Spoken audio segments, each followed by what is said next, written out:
నిపాయదకమలసేవయు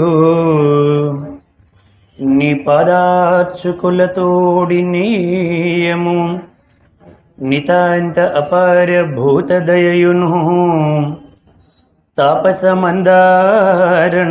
దయచేయగదే ఆపదామపహర్తారం ధాతారం సర్వసంపదాం లోకాభిరామం శ్రీరామం భూయో భూయో నమామ్యహం. యత్ర యత్ర రఘునాథకీర్తనం తత్ర తత్ర కృతమస్తకాంజలిం బాష్పవారి పరిపూర్ణలోచనం మారుతిం నమత రాక్షసాంతకం. ఓం సాయీశ్వరాయ విద్మహే సత్యదేవాయ ధీమహి తన్నః సర్వః ప్రచోదయాత్.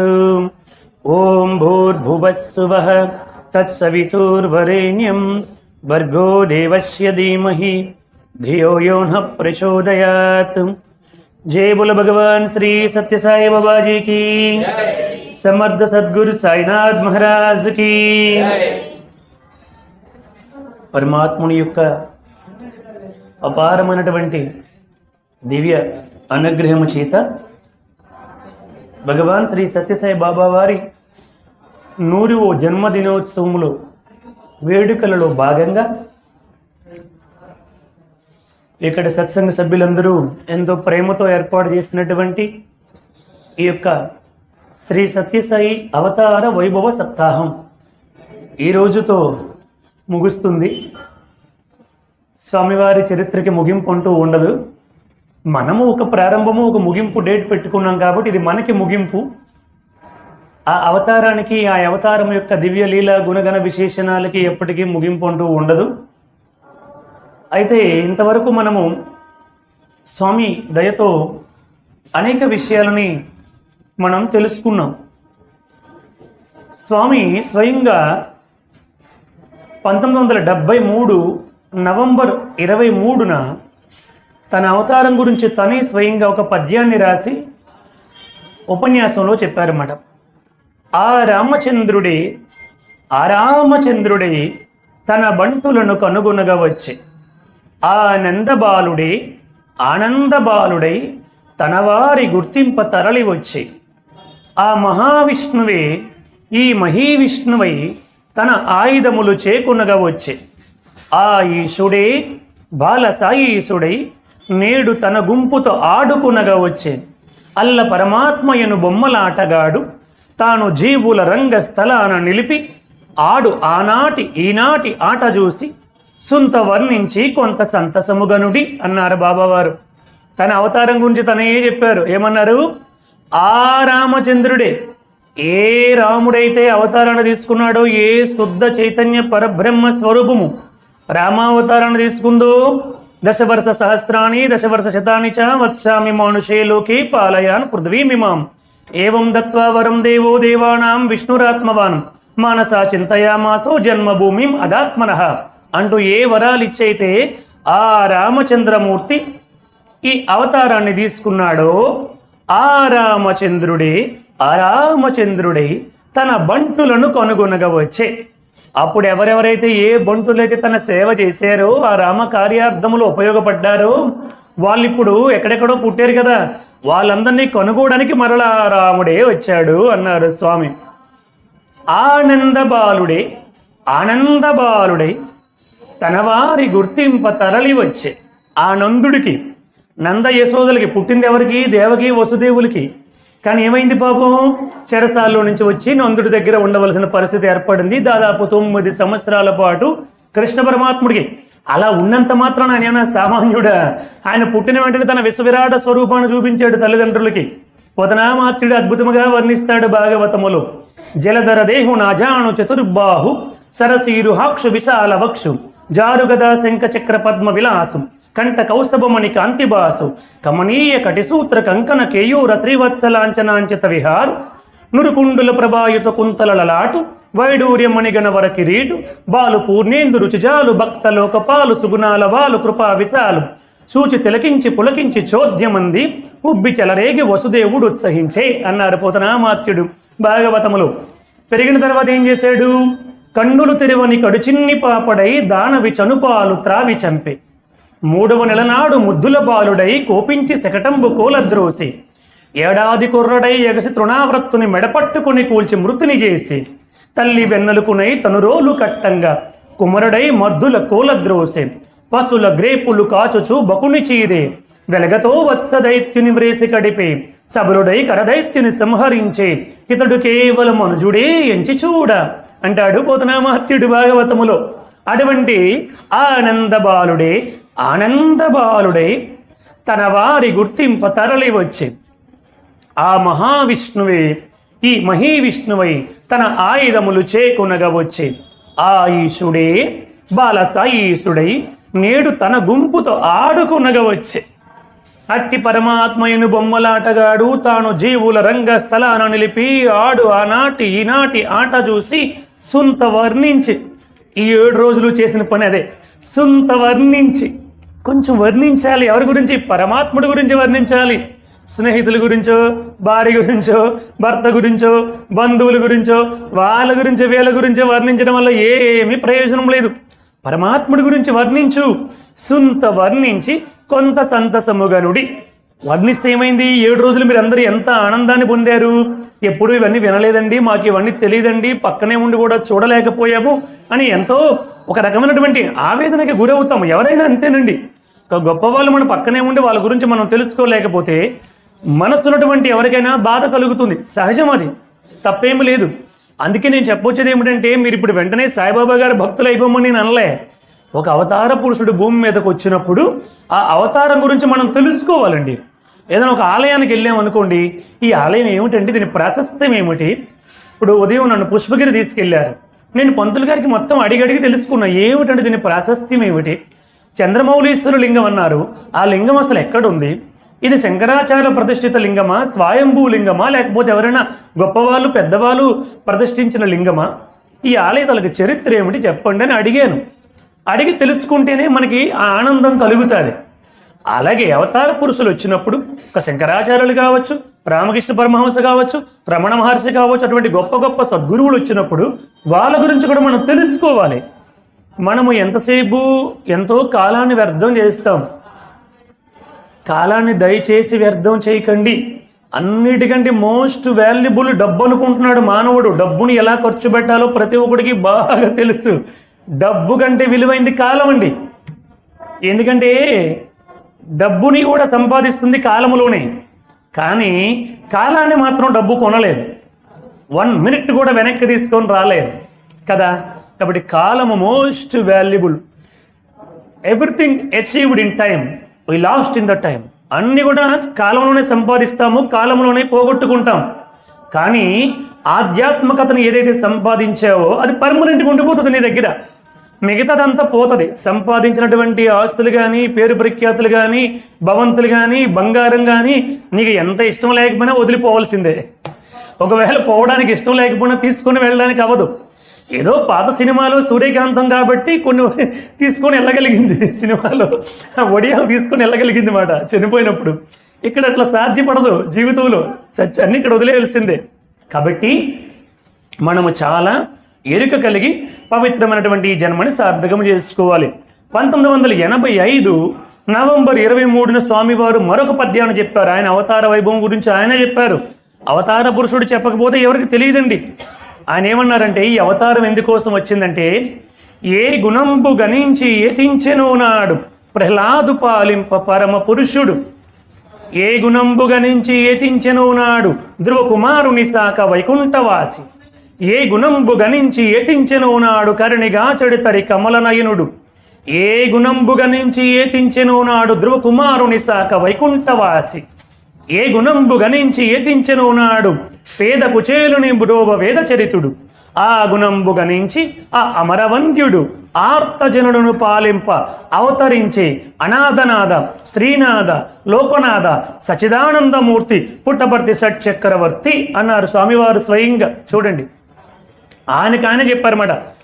ఆ గుణాలన్నిటువంటి చూసి ఆనాడు ఎవరెవరు ఎలగెలగొచ్చారో అలాగే ఇప్పుడు కూడా అటువంటి గుణాలు ఉన్నటువంటి భక్తులందరినీ చూసి వారి ఆర్తిని బాపడానికి, వారిని అనుగ్రహించడానికి, వారిని కరుణించడానికి నేను వచ్చాను అని సత్యసాయి పరమాత్ముడు స్వయంగా చెప్పారన్నమాట. అటువంటి స్వామివారి యొక్క చరిత్రని గత 7 రోజులుగా తెలుసుకుంటూ ఉన్నాము. నిన్నటి రోజు స్వామివారు రచించినటువంటి వాహినిలు, పుస్తకాలన్నిటి గురించి కూడా తెలుసుకున్నాము. అసలు ఈ పుట్టపర్తికి పుట్టవర్ధిని అన్నటువంటిది దీని పూర్తి పేరు.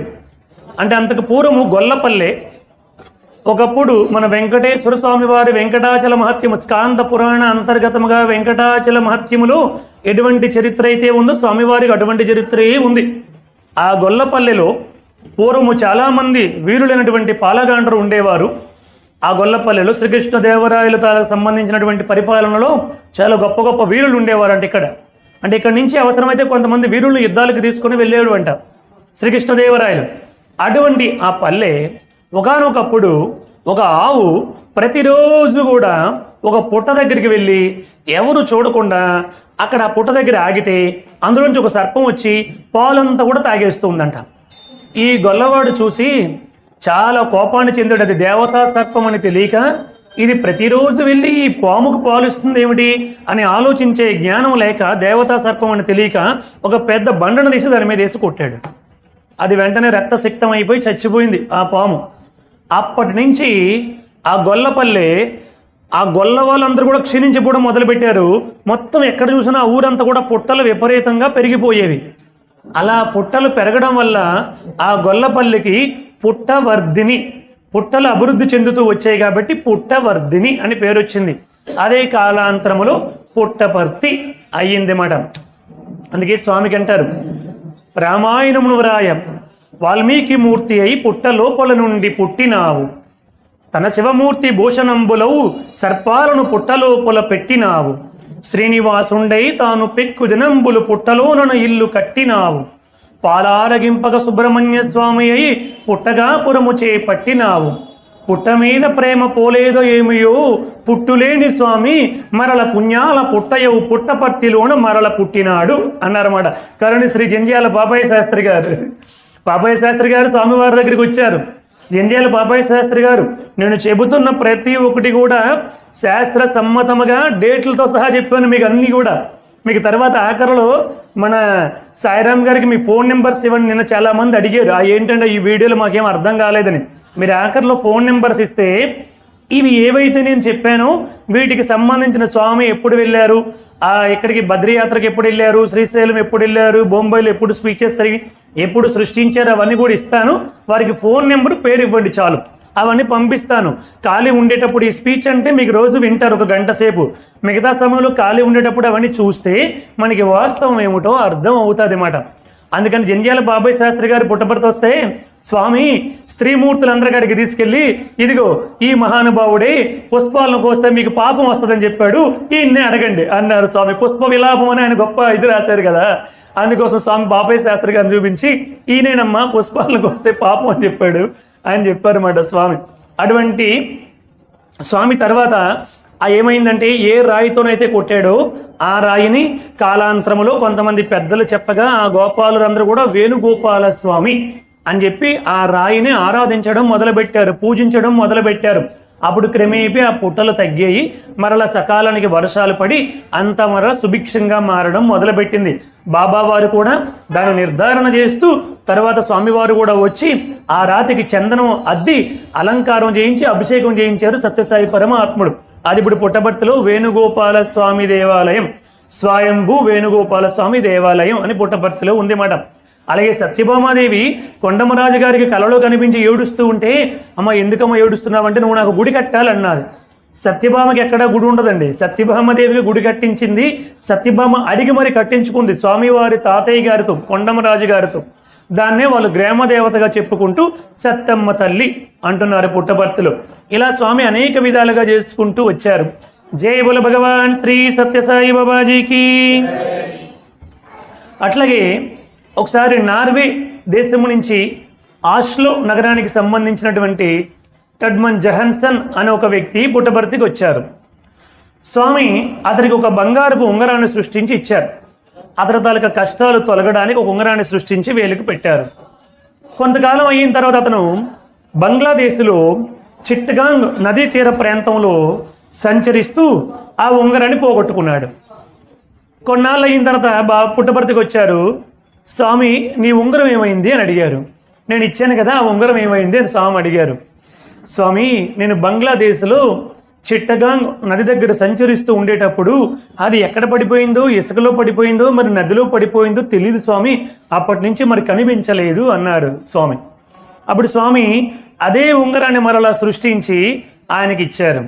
ఆయన అడిగారు, స్వామి ఇది అక్కడ ఎక్కడో బంగ్లాదేశ్లో చిట్టగాంగ్ నది దగ్గర పోతే ఇక్కడ ఎలా వచ్చింది స్వామి అంటే, భగవంతుడు అంతటా ఉంటాడు, అది సరాసరి వచ్చి నా చేతుల్లో పడింది. మీరు ప్రతిరోజు కూడా ఏమంటున్నారు? సహస్ర శీరిష పురుష సహస్రాక్షాత్తు సహస్రపాత్ సభూమిం విశ్వతో వృత్వ అత్యధిష్ట దశాంగులం అంటూ రోజు కూడా ప్రార్థన చేస్తున్నారు కదా. ఆ భగవంతుడికి అంతటా కూడా చేతులున్నాయి, అంతటా కూడా కాళ్ళు ఉన్నాయని చెప్తున్నారు కదా. నువ్వు పోగొట్టుకున్నటువంటి ఆ ఉంగరం వచ్చి నా చేతుల్లో పడింది, దాన్నే నీకు మరలా ఇవ్వగలిగాను అని చెప్పారు సాయిబాబా వారు. ఒకసారి షిరిడీలో ద్వారకామాయిలో బాబావారు ఉండేటప్పుడు కాన్పూర్ నుంచి ఒక భక్తురాలు వచ్చింది షిరిడీ బాబావారి దగ్గరికి. ఆవిడ రాగానే బాబావారు అడిగారు, మీ యొక్క అబ్బాయి పుట్టినరోజు బాగా జరిగిందా అని అడిగారు. స్వామి, మీ అనుగ్రహం చేత మా అబ్బాయి పుట్టినరోజు బాగా జరిగింది, కాకపోతే ఒక చిన్న సమస్య స్వామి అన్నది బాబావారికి. ఏమిటి అని అడిగారు బాబావారు. ఆ రోజు ఒక వెండి పల్లెములో ప్రసాదం పెట్టి పూజ గదిలో పెట్టాను బాబా, కానీ ఆ గదిలోనికి నేను నా భర్త తప్ప ఎవ్వరూ వెళ్ళరు, ఆ వెండి పళ్ళెం ఏమైందో కనిపించలేదు అని అడిగింది. కాన్పూర్ నుంచి వచ్చినటువంటి భక్తురాలు బాబావారు సస్యధైర్యంతో ఉండేటప్పుడు. అప్పుడు బాబా అన్నారు, నువ్వు అక్కడ పెట్టినప్పుడు ఏమన్నావంటే, బాబా నీవు వచ్చి ప్రత్యక్షంగా నా ప్రసాదాన్ని స్వీకరించాలి అని ప్రార్థించావు కదా, నువ్వు నమ్ముతావో నమ్మవు అని చెప్పి నేను వచ్చాను, ఆ ప్రసాదాన్ని స్వీకరించాను, నువ్వు నమ్ముతావో నమ్మవని ఆ వెండి పళ్ళు నేనే ఎత్తుకొచ్చాను అని చెప్పారు బాబావారు. చెప్పి తన వెనకాతల దిండు ఉంటే ఆ దిండు వెనకాతల నుంచి వెండి పళ్ళను తీసి ఇదిగో నీ పళ్ళను తీసుకో అని ఇచ్చేశారు. అప్పుడు అబ్దుల్లా చూసి, బాబా నేను ఇందాకలా అవన్నీ కూడా శుభ్రం చేశాను, అప్పుడు నాకేం కనిపించలేదంటే, భగవంతుడు ఎప్పుడు కోరుకుంటే అప్పుడు వస్తాయి, ఏది రమ్మంటే అది వస్తుంది, అది అంతే అని చెప్పారు బాబావారు. స్వామి సత్యసాయి బాబావారు ఒకసారి భక్తుల కోరిక మేరకు కేరళ రాష్ట్రంలో పర్యటిస్తూ ఉంటే త్రివేంద్రం అన్నటువంటి ఒక ప్రాంతానికి వెళ్ళారు బాబావారు భక్తుల కోరిక మేరకు. సూర్య భగవంతం గారు కూడా బాబావారితో ఉన్నారు. సూర్య భగవంతం గారు సైంటిఫిక్ సలహాదారు, భారతదేశానికి సైంటిఫిక్ సలహాదారుగా సేవలు అందించారన్నమాట, చాలా గొప్ప శాస్త్రవేత్త. అయితే స్వామి బాబావారు ఆ జనాల్లో ఉపన్యాసం అంతా అయిపోయింది, ఎవరి మట్టుకు వాళ్ళు వెళ్ళిపోతుంటే ఒక మూలకంటూ నిలబడిన ఒక ఆవిడని చూపించారు బాబా సూర్య భగవంతంకి. భగవంతం ఆవిడ నేను చిన్నతనమునోలే ఆవిడని ఎరుగుదును అన్నారు. అంటే ఆవిడ చిన్నప్పుడే నాకు తెలుసు అన్నారు. స్వామి మీకేమో 30 సంవత్సరాలు, ఆవిడకేమో 70 సంవత్సరాలు, ఆవిడ మీ చిన్నతనంలో ఎలా చూడడం మీకు తెలియడం సాధ్యపడుతుంది స్వామి అని అడిగారు భగవంతం గారు. అప్పుడు స్వామి చెప్పారు, ఆవిడ నేను ఈ అవతారంలో కాదు, నా పూర్వ అవతారం అయినటువంటి షిరిడీ సాయి అవతారంలో ఆవిడ నేను ఎరుగుదును అన్నారు. ఈయన సైంటిఫిక్ సలహాదారి కదా, అనుమానాలు కదా, జాగ్రత్తగా స్వామిని పక్కన పెట్టి మెల్లగా తప్పించుకొని ఆవిడ దగ్గరికి వెళ్ళారు. అమ్మా నువ్వు ఎప్పుడైనా షిరిడీ వెళ్ళావా అని అడిగారు. అవునండి, నేను చిన్నప్పుడు షిరిడీకి వెళ్ళాను, మా చిన్నాయన గారు నన్ను తీసుకొని వెళ్ళారు, అప్పుడు బాబా ఒక తాయెత్తు కూడా సృష్టించి ఇదిగో నా మెడలో కట్టారు, దాన్ని ఇప్పుడు కూడా నేను ధరిస్తూ ఉన్నాను అని తీసి చూపించింది మాట ఆవిడ. చాలా సంతోషం పడ్డారు. మళ్ళీ ఏమీ తెలియనట్టుగా నెమ్మదిగా వచ్చి ఇక్కడ నించున్నారు. స్వామి వాళ్ళతో వీళ్ళతో మాట్లాడుతూ, భగవంతం నీ అనుమానం తీరిందా అని అడిగారు స్వామి. అటువంటి లీలలు కొన్ని లక్షల లీలలు చేశారు సత్యసాయి పరమాత్ముడు. అలాగే శ్రీ సత్యసాయి మంచినీటి సేవల గురించి మనం ఒక్కసారి జాగ్రత్తగా వింటే, స్వామివారు ఈ ప్రపంచానికి భౌతికంగా ఇలా ఆధ్యాత్మికంగా పరివర్తన తీసుకొని రావడమే కాకుండా, జ్ఞానాన్ని బోధించడమే కాకుండా చాలా గొప్ప సహాయాన్ని చేశారు భౌతికంగా కూడా. శ్రీ సత్యసాయి మంచినీటి సేవలని ఒక సేవా project, drinking water project Anantapuram జిల్లాకి ఏర్పాటు చేశారు. 1995 నవంబర్ 18వ తేదీ నాడు అప్పటి ప్రధానమంత్రి పివి నరసింహారావు గారి చేతుల మీదుగా స్వామివారు ప్రారంభోత్సవం చేశారు. ఫస్ట్ 731 గ్రామాలకు మంచినీరు ఇచ్చారండి. 12,50,000 మంది లబ్ధిదారులు. అర్థమైంది కదండి. 731 గ్రామాలకు మంచినీళ్ళు ఇచ్చారు. 12,50,000 మంది లబ్ధిదారులు. 2,000 కిలోమీటర్లు పైప్ లైన్ వేశారు. 300 కోట్ల రూపాయలు ఖర్చు పెట్టి రికార్డు టైంలో 18 నెలల్లో పూర్తి చేశారు భగవాన్ శ్రీ సత్యసాయి బాబా వారు. రికార్డు టైంలో 18 నెలల్లో 300 కోట్లు ఖర్చు పెట్టి 731 గ్రామాలకు 12,50,000 మంది ప్రజలకు దాహార్తిని తీరుస్తూ 2,000 కిలోమీటర్లు తుంగభద్ర రిజర్వాయర్ దగ్గర నుంచి పైప్ లైన్ వేసుకొని ప్రతి గ్రామంలోని కూడా ఆ పెద్ద వాటర్ హెడ్ ట్యాంక్స్ కట్టి అక్కడంతా కూడా కుళాయిలన్నీ కూడా ఏర్పాటు చేసి అంతా కూడా చేశారు. మళ్ళీ మధ్య మధ్యలో స్టోరేజ్ అని చాలా రకరకాలు చేశారు స్వామి. అదంతా చెప్తే చాలా సమయం సరిపోదు కాబట్టి మీకు ప్రధానమైన విషయాలు మాత్రమే చెబుతున్నాను. ఇది ఫేజ్ 1. ఫేజ్ 2లో స్వామి 2013లో అంటే అనంతపురం జిల్లా మొత్తానికి దాదాపుగా స్వామివారు మంచినీళ్ళు ఇచ్చారండి. అప్పుడు వాళ్ళు స్వామిని భగవంతుడు ఓం శివాయ ఓం శివాయ ఇలా ఫస్ట్ ఫేజ్ అయిన తర్వాత ఫేజ్ 2 2013లో 118 గ్రామాలకు అనంతపురము, పుట్టపర్తి, బుక్కపట్నము, కొత్త చెరువు అనంతపురం జిల్లాలో ఉన్నటువంటి 3 మండలాలకి కూడా ఫ్లోరైడ్ చాలా ఎక్కువైపోవడం వల్ల మరలా డ్రింకింగ్ వాటర్ని ఇచ్చారు. 118 గ్రామాలకి 2,50,000 మంది లబ్ధిదారులు 80 కోట్ల రూపాయలు ఖర్చు పెట్టి 411 కిలోమీటర్లు పైప్ లైన్ వేసి మరలా ఫేజ్ 2లో మంచినీరు అందించారు భగవాన్ శ్రీ సత్యసాయి సెంట్రల్ ట్రస్ట్. 2001లో గీతారెడ్డి గారు, చంద్రబాబు నాయుడు గారు వీళ్ళందరూ కూడా అప్పటికే చంద్రబాబు నాయుడు గారు ముఖ్యమంత్రి, ప్రధానమంత్రి పివి నరసింహారావు గారు, చంద్రబాబు నాయుడు గారు దానికి ఓపెన్ చేశారన్నమాట బాబా గారు దివ్య సమక్షంలో. 2001లో మరల స్వామిని మెదక్ జిల్లాకి తర్వాత మహబూబ్ నగర్ జిల్లాకి మంచినీళ్ళు అడిగారు. స్వామి కృష్ణా నది నుంచి మంజీరా నది నుంచి 320 గ్రామాలకి 10 లక్షల మంది లబ్ధిదారులు. ఫేజ్ 2లో 2,650 కోట్లు ఖర్చు పెట్టి 10 లక్షల మందికి నీరు ఇచ్చేలాగా 2001లో మహబూబ్ నగర్కి మెదక్కి నీరు ఇచ్చారు స్వామివారు. ఫేజ్ 3లో ఫేజ్ 4 ఇది ఒక విచిత్రం అన్నమాట. ఫేజ్ 4 ఇంకా విచిత్రం. చెన్నైకి నీళ్ళు ఇచ్చారు. చెన్నైకి నీరు వెళ్తూ ఉండేది కానీ ఇంకిపోతూ ఉండేది అన్నమాట ఆ రిజర్వాయర్ నుంచి. దాన్ని తెలుగు కండలేరు రిజర్వాయర్ అంటారన్నమాట. తెలుగు గంగ దానికి పేరు మాట. మన ప్రాంతం నుంచి ఆ చెన్నైలోనికి వెళ్తుంది అన్నమాట. కానీ మధ్యలో నీరంతా ఓ ఎండకి వాటిలో ఇంకిపోతూ ఉండేది. స్వామి ఏం చేశారంటే పాపం వాళ్ళు కూడా నీరు లేక బాధపడుతున్నారు. 60 లక్షల మంది జనాభా ఉన్నారు చెన్నైలో.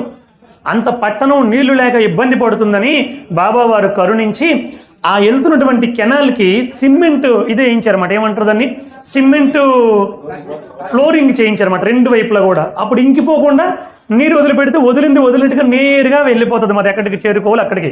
దానికి స్వామి 1621 గ్రామాలకు చెన్నైకి 2004 నవంబర్ 23 బాబా వారి జన్మదినోత్సవం సందర్భంగా 60 లక్షల జనాభాకి 4,296 కిలోమీటర్లు ఇదంతా కూడా సిమెంట్ ఫిల్లింగ్ చేయించి 683 కోట్లు ఖర్చు పెట్టి తెలుగు గంగ అన్నటువంటి పేరుని ఆ భక్తులందరూ ఆనందముతో సాయి గంగ అని మార్చినట్టుగా స్వామివారు మంచి నీళ్ళు ఇచ్చారు. చూడండి ఇక్కడ 300 కోట్లు, తర్వాత 80 కోట్లు, తర్వాత 2,650 కోట్లు.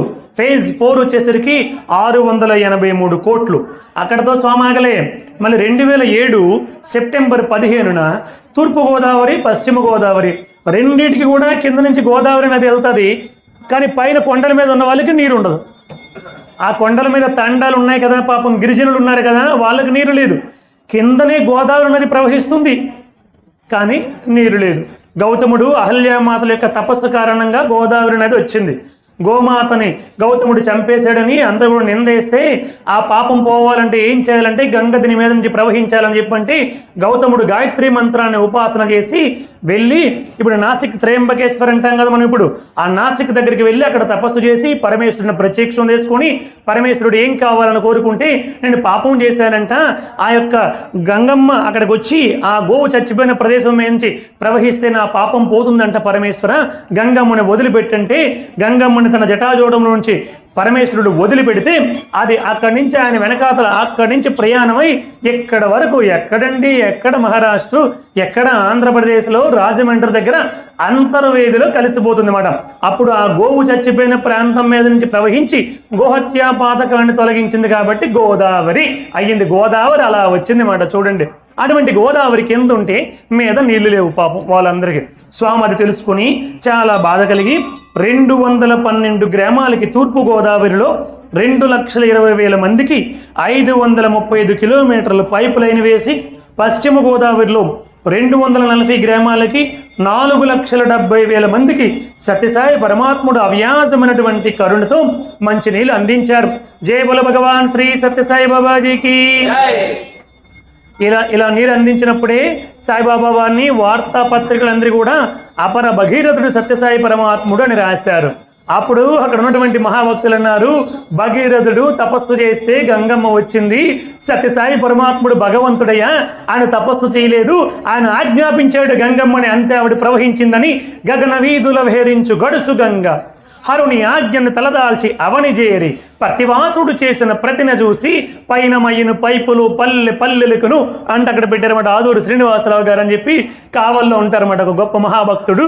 పుట్టపర్తిలో రాయించి పెట్టినమాట గంగమ్మ జటాజోడంలో నుంచి గంగమ్మ రావడం అదంతా పెట్టించారన్నమాట. అటువంటి అద్భుత అవతారము భగవాన్ శ్రీ సత్యసాయి బాబా వారి అవతారం. ఒక విఐపి ముఖ్యమైనటువంటి డేట్స్ చెప్తాను, జాగ్రత్తగా వినండి. స్వామి చిన్మయానంద స్వామి వారు 1900, చిన్మయానంద స్వామి వారు తెలుసు కదండి, చిన్మయ మిషన్ స్థాపించినటువంటి వ్యవస్థాపక గురూజీ వారే 1965 డిసెంబర్ 12న బాబావారి దర్శనం చేసుకున్నారు. చిన్మయ మిషన్కి బాబావారిని ఆహ్వానించారు. చెన్నైలో ఉన్నటువంటి చిన్మయ మిషన్కి బాబావారు వెళ్ళారు. 1967 డిసెంబర్ 19ని కూడా మరలా చిన్మయానంద స్వామి వారు బాబావారి దగ్గరికి వచ్చి దర్శనాన్ని చేసుకున్నారు. మెక్సికన్ దేశపు ప్రధానమంత్రి 1977 అక్టోబర్ 22న బాబావారి దర్శనం చేసుకున్నారు. మన భారత రాష్ట్రపతి వెంకట్రామన్ తెలుసు కదండి మీకు, భారత రాష్ట్రపతి ఆ వెంకట్రామన్ గారు 1989 డిసెంబర్ 16న బాబావారి దర్శనం చేసుకున్నారు. రతన్ టాటా గారు 2010 మార్చి 3వ తేదీ నాడు పుట్టపర్తికి వచ్చి విద్యావాహిని అనేటువంటి ఒక ప్రాజెక్టు సత్యసాయి సేవా సంస్థ ద్వారా నడుస్తూ ఉంటే చాలా గొప్పది, దానికి డబ్బంతా కూడా నేనే పెడతాను అని చెప్పి రతన్ టాటా గారు ముందుకొచ్చి ఆ కార్యక్రమాన్ని ముందుకు తీసుకుని వెళ్ళారు. ఆసారాం బాపూజీ చాలా పెద్ద గురువు తెలుసు కదండి. ఆ ఆసారాం బాపూజీ గారు 2004 సెప్టెంబర్ 15న పుట్టపర్తికి వచ్చారు. స్వామివారు 1963 డిసెంబర్ 6వ తేదీ నాడు శ్రీశైలం యాత్రకు వెళ్ళారు. అక్కడ ఆర్యవైశ్య అన్నదాన సత్రాన్ని కూడా బాబావారే ప్రారంభోత్సవం చేశారన్నమాట. శ్రీశైలంలో అక్కడ బోర్డు అంతా కూడా పెట్టి ఉంటుంది. నేను అక్కడికి వెళ్ళాను 3 సార్లు. శివరాత్రికి అక్కడ ఉపన్యాసం కూడా ఇచ్చాను 3 రోజుల పాటు ఉండి స్వామివారి దివ్య అనుగ్రహం చేత. బాబావారు అక్కడికి భక్తులందరినీ తీసుకొని వెళ్ళి అక్కడ కూడా నిన్న బదిరీలు ఎలాగైతే చేశారో అక్కడ కూడా విభూతిని సృష్టించి తుమ్మి పువ్వులు సృష్టించి స్వామివారు గొప్ప అభిషేకాన్ని చేసి భక్తులందరికీ గొప్ప అనుభూతిని కలిగించారు. పండరీపురం సత్యసాయి పరమాత్ముడు వెళ్ళి 1965 జూన్ 2వ తేదీ నాడు వెళ్ళి ఆ రుక్మిణీదేవికి మంగళ సూత్రాన్ని సృష్టించి స్వామివారు ఇచ్చారన్నమాట. రుక్మిణీదేవికి పండరీపురంలో స్వామివారు ఒక్కసారి దేశం విడిచిపెట్టి బయటకు వెళ్ళారు. సౌత్ ఆఫ్రికా వెళ్ళారు. 1968 జూన్ 29వ తేదీ నాడు స్వామివారు వెళ్ళారు. అట్లాగే బెంగళూరులో స్వామివారి ఆశ్రమం నందనవనం 1960 జూలై 20లో ప్రారంభోత్సవం చేయబడింది. 1976 డిసెంబర్ 14న షిరిడీ సాయిబాబా వారి చరిత్రని బాబావారు సినిమా తీయించారు. మనోజ్ కుమార్ అనేటువంటి హీరోని పెట్టి, అతను నిర్మాత హీరో అన్నీ అతన్ని పెట్టి స్వామి తీసి ఆ సినిమా కూడా స్వామి దగ్గరుండి దాన్ని ప్రివ్యూ చూశారన్నమాట. చాలా బాగుందని చెప్పారు స్వామివారు. తర్వాత పుట్టపర్తిలో బాబావారు పుట్టినటువంటి ఆ ఇల్లు ఉంది కదా, బాబావారు పరమేశ్వరుడే పరమశివుడే అని తెలుసుకున్న తర్వాత ఆ ఇల్లును డిస్మాంటిల్ చేసి అక్కడ శివాలయాన్ని కట్టి శివుడి యొక్క విగ్రహాన్ని ప్రతిష్ఠ చేశారు. భక్తాదులందరూ కలిసి స్వామివారు వెళ్ళి దానికి ప్రారంభోత్సవం చేశారు 1979 నవంబర్ 23న. తర్వాత సుందరం మందిరం నిన్నటి రోజు చెప్పుకున్నాం కదా, అంజలిదేవి గారు ఆవిడ మహాభక్తితో స్వామిని ప్రార్థించి స్వామి మీరు నన్ను ఎంతో కష్టాల్లో ఉండేటప్పుడు ఎంతో అనుగ్రహించారు, ఈ రోజు నేను ఇలా ఉన్నానంటే ఇది మీరు పెట్టినటువంటి భిక్ష స్వామి, ఏదో ఒకటి తీసుకోండి స్వామి అని ప్రార్థించి అడిగి ఆవిడ వింటర్వ్యూ మీకు పెడతాను, మీ గ్రూప్ క్రియేట్ చేసి పెడతాను, అది వినండి 20 minutes వింటే మనకు తెలుస్తాయండి ఇవన్నీ కూడా. అడిగితే స్వామి అప్పుడు అంగీకరిస్తే తన యొక్క సొంత స్థలంలో ఒక మందిరాన్ని కట్టించింది. ఆ మందిరమే సుందరం మందిరం చెన్నైలో. అది 1981 జూన్ 19వ తేదీ నాడు స్వామివారు ప్రారంభోత్సవం చేశారు. అలాగే రాజమండ్రిలో గురుకులం అని చెప్పి ఒక స్కూల్ ఉంది, 25 ఎకరాల స్కూలు వేరే వాళ్ళు స్థాపించి స్వామి దీన్ని మీరు తీసుకోండి స్వామివారికి అప్పచెప్పేశారు. మీ అంత క్రమశిక్షణతో మేము నడపలేము స్వామి, మీరే దీన్ని నడపండి అని స్వామివారికి 25 ఎకరాల స్థలము రైల్వే స్టేషన్ పక్కనే ఉంటుంది అన్నమాట. మీరు స్టేషన్లో వెళ్తే ఇటు నుంచి కనుక మనం వైజాగ్ వెళ్తే ఎడమ వైపు ఉంటుంది, వైజాగ్ నుంచి ఇటువైపు వస్తే కుడివైపు ఉంటుంది అన్నమాట. 25 ఎకరాలు 1981 మే 15న బాబావారికి ఇచ్చారు. ఇంకా అక్కడి నుంచి సత్యసాయి సెంట్రల్ ట్రస్ట్ కంట్రోల్కి వచ్చేసింది. ఇటలీలో రోమ్ నగర్లో 100 దేశాల సాయి భక్తులందరూ ఒక చోట కలిగి ఒక అద్భుతమైనటువంటి సమావేశాన్ని ఏర్పాటు చేశారు. రోమ్ నగర్లో ఇటలీలో 100 దేశాల భక్తులు 1983 అక్టోబర్ 30న. ఇంకా బాబావారి 60వ జన్మదినోత్సవం, మనందరికీ 60వ జన్మదినోత్సవానికి ఏం జరుగుతుందండి? షష్ఠి పూర్తి జరుగుతుంది. బాబావారికి 60వ జన్మదినోత్సవానికి 1985 నవంబర్ 23న పుట్టపర్తిలో 10 లక్షల మంది భక్తులు వచ్చారు బాబావారి దివ్య దర్శనానికి. తర్వాత 1999లో మీరు పుట్టపర్తి వచ్చారు కదండి, మీకు అందరికీ చూపించాను కదా, రాముడు, లక్ష్మణుడు, సీత, హనుమంతుడు, ఈ 4 ఉంటాయి కదా, దాని కింద 700 కోట్లు, శ్రద్ధగా వినండి, 700 కోట్లు ఓం శ్రీ సాయిరామ్ అని రాసినటువంటి లిఖిత నామ జపాలు నా కింద నిక్షిప్తం చేశారండి. 700 కోట్లు, గట్టిగా ఒకసారి కరతాలతో చేయండి. 1 కోటి 2 కోట్లు 3 కోట్లు కాదండి, ఓం శ్రీ సాయిరామ్ అని అలా రాసి 700 కోట్ల లిఖిత నామ జపాలని ఆ కింద పెట్టారన్నమాట. భక్తులందరూ రాస్తే స్వామివారు ఆ సీతారామ ఆ ఆంజనేయ స్వామి వారి యొక్క విగ్రహాన్ని ప్రారంభోత్సవం చేశారు స్వామి. తర్వాత 2005 నవంబర్ 23 బాబావారికి 80వ పుట్టినరోజు. 180 దేశాల భక్తులు వచ్చారు. 15,000 మంది విఐపీస్ డెలిగేట్స్గా 180 దేశాల నుంచి వచ్చారు. స్వామివారి 80వ జన్మదినోత్సవ వేడుకల్లో పాల్గొన్నారు. 2008లో స్వామివారికి సహస్ర పూర్ణ చంద్ర దర్శనం అని చెప్పి ఒక గొప్ప కార్యక్రమం జరిగింది. అది 2008లో జరిగింది. ఆ గొప్ప యజ్ఞం అది. దానికి గొప్ప పీఠాధిపతులందరూ కూడా వచ్చారు. మన మైసూరు నుంచి దత్తపీఠాధిపతి అయినటువంటి వారి పేరేమండి, గణపతి సచ్చిదానంద స్వామి వారు, అటువంటి గొప్ప వాళ్ళందరూ కూడా స్వామివారి దివ్య సన్నిధికి వచ్చారు. తర్వాత నీల్ ఆర్మ్స్ట్రాంగ్ ఎవరండి? తను చంద్రుడిపై మొట్టమొదట అడుగు పెట్టినటువంటి వాడు. ఇప్పుడు చెప్పక్కర్లే, ఇంకా వివిఎస్ లక్ష్మణు, యువరాజ్ సింగ్, ధోని అందరూ కూడా స్వామివారి దగ్గరికి వచ్చారు. ఇంకా మహాభక్తుడైనటువంటి అబ్దుల్ కలాం గారు 1998లో బాబావారి దగ్గరికి వచ్చారు. ఆ పృథ్వీ క్షిపణి 2 విజయవంతం అయ్యింది. దానికి బాబావారి యొక్క దివ్య అనుగ్రహం వల్లే అది విజయవంతం అయ్యింది అని తెలుసుకొని పుట్టపర్తికి వచ్చారు. అబ్దుల్ కలాం గారు లైన్లో కూర్చున్నారు. స్వామి వస్తూ ఉన్నారు. అలా వస్తూ ఉంటే కలాం గారు, స్వామి కలాంకా సలాం లేలో స్వామి, కలాంకా సలాం లేలో స్వామి అంటే స్వామి దగ్గరికి వచ్చి, కలాం పృథ్వీ కైసా చెల్తా, పృథ్వీ ఎట్లా ఎగిరింది అని అడిగారు. స్వామి మీ దయ స్వామి అని స్వామివారు పాదాల పైన పడ్డాడు. స్వామివారు ఇంటర్వ్యూ ఇచ్చారు. స్వామి మీరు సాక్షాత్తు అవతార పురుషుడు, మీ దివ్య అనుగ్రహం వల్ల పృథ్వీ క్షిపణి 2 విజయవంతం అయ్యింది. నాకు ఈరోజు ఎంత గొప్ప పేరు వచ్చింది.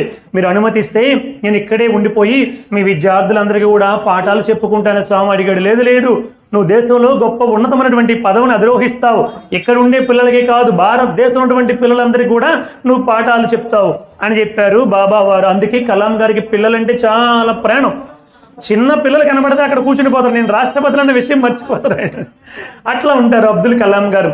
ఆ తర్వాత స్వామివారి దగ్గరికి ఎన్నో పర్యాలు వచ్చారు. రాష్ట్రపతి అవ్వకముందు వచ్చారు, రాష్ట్రపతి అయ్యాక వచ్చారు. రాష్ట్రపతి అయిన తర్వాత మొట్టమొదటి జీతాన్ని తీసుకొని స్వామివారి దగ్గరికి వచ్చారు. వచ్చి, స్వామి, ఏ కొడుకైనా తన మొట్టమొదటి జీతాన్ని తన తల్లికి ఇస్తాడు. కానీ నా తల్లి చనిపోయింది, నా తండ్రి చనిపోయాడు.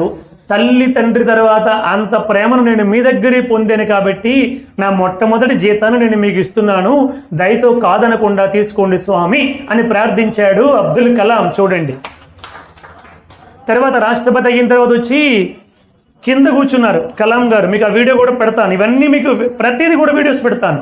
కింద కూర్చున్నారు కలాం గారు. వచ్చి ఆయనకి ప్రోటోకాల్ ప్రకారంగా ఒక పెద్ద కుర్చీ, దానికి ముందు గుంట రావడము, డాగ్ చెకింగ్స్ అన్నీ ఉంటాయన్నమాట. రాష్ట్రపతి అయిన తర్వాత ఆయనకి ఒక పెద్ద కుర్చీ వేస్తే ఆయన వచ్చి కింద కూర్చున్నారు. ఆ వీడియో కూడా అద్భుతంగా ఉంటుంది అన్నమాట. కింద కూర్చుంటే స్వామి వచ్చి, కలాం, నువ్వు రాష్ట్రపతి అయ్యా, నువ్వు కింద కూర్చోకూడదు, అదిగో నీకోసం కుర్చీ వేశారు కదా, కూర్చో అని చెప్పంటే, Swami, I'm the Rashtrapati but you are the Vishwapati Swami, విశ్వపతి ముందు రాష్ట్రపతి ఎంత స్వామి అన్నాడు అబ్దుల్ కలాం. అంతే, ఆవిడ కూర్చున్నారు. అబ్దుల్ కలాం గారు అంత గొప్ప భక్తిని చాటుకున్నారు కలాం గారు. ఇలా స్వామివారి సేవలో ఎందరో తరించారు. జై బల భగవాన్ శ్రీ సత్యసాయి బాబాజీకి. ఇంకా స్వామివారి వైద్య సేవలు అదొక పెద్ద అద్భుతము. అది సాక్షాత్తు వైద్యు నారాయణ హరి అన్నట్లు స్వామి సాక్షాత్తు నారాయణుడి ఈ వైద్యాలయాలన్నింటినీ కూడా స్వయంగా ఏర్పాటు చేశారు. వాటి తాలూకా స్టాటిస్టిక్స్ ఒక్కసారి చెబుతాను, సూక్ష్మంగా చెప్తాను మీకు అర్థం అవ్వడానికి. పెద్దగా చెబితే మీరు మళ్ళీ అర్థం చేసుకోలేరని షార్ట్ కట్లో మెయిన్ పాయింట్స్ చెప్తున్నాను. చూడండి, స్వామివారికి జనరల్ హాస్పిటల్స్ అని 2 ఉన్నాయి. అంటే చిన్న హాస్పిటల్ అంటారు వాటిని. సూపర్ హాస్పిటల్స్ అని 2 ఉన్నాయి సత్యసాయి సెంట్రల్ ట్రస్ట్ తరపున. జనరల్ హాస్పిటల్ పుట్టపర్తిలో ఒకటి ఉంది, బెంగళూరులో ఒకటి ఉంది. పుట్టపర్తిలో 1956లో కట్టారు స్వామి, బెంగళూరులో 1976లో నిర్మాణం చేయించారు. 2023-24 1 ఇయర్ రిపోర్టు, 2023 నుంచి 24, ఇంక 24-25 ఇంకా రాలేదు. మొన్నే మనకి మార్చి అయింది కాబట్టి అప్పటికే అప్డేట్ కాదు. అది మీరు నెట్లో కొడితే మొత్తం ఈ డేటా అంతా వస్తుంది అన్నమాట. 2023-24లో ఈ 2 జనరల్ హాస్పిటల్స్ నుంచి ఓపీకి ఎంతమంది వచ్చారంటే, ఓపీడీస్ 4,34,007 మంది వచ్చారండి. 4,34,007 మంది. అడ్మిషన్స్ ఎంతమంది అయ్యారంటే 19,031 మంది. ఆపరేషన్స్ ఎంతమంది చేసుకున్నారంటే 38,241 మంది. టెస్టులు ఎంతమంది చేసుకున్నారంటే 131,169 మంది. ఒకసారి దీని అంతటికీ ఎంత డబ్బులు అవుతాయో, వాళ్ళందరూ ఎంత లబ్ధి పొందుంటారో, తర్వాత ఎంత ప్రేమగా చూస్తారంటే పుట్టపర్తిలో మీరు అందరూ మొన్న హాస్పిటల్ కూడా చూస్తారు కదా, అంత ప్రేమతో చూస్తారు. తర్వాత సూపర్ స్పెషాలిటీ హాస్పిటల్స్ 2 ఉన్నాయి. పుట్టపర్తిలో ఒకటి, బెంగళూరులో ఒకటి. పుట్టపర్తిలోది 1991లో కట్టారు. పివి నరసింహారావు గారు ప్రారంభోత్సవం చేశారు. బెంగళూరులో సూపర్ స్పెషాలిటీ హాస్పిటల్, అది కూడా 100 ఎకరాల్లో కట్టారు. పుట్టపర్తిలో కూడా 100 ఎకరాలు. 2001లో కట్టారు బెంగళూరులో సూపర్ స్పెషాలిటీ హాస్పిటల్. వాజ్పేయి గారు వచ్చి ఓపెన్ చేశారు.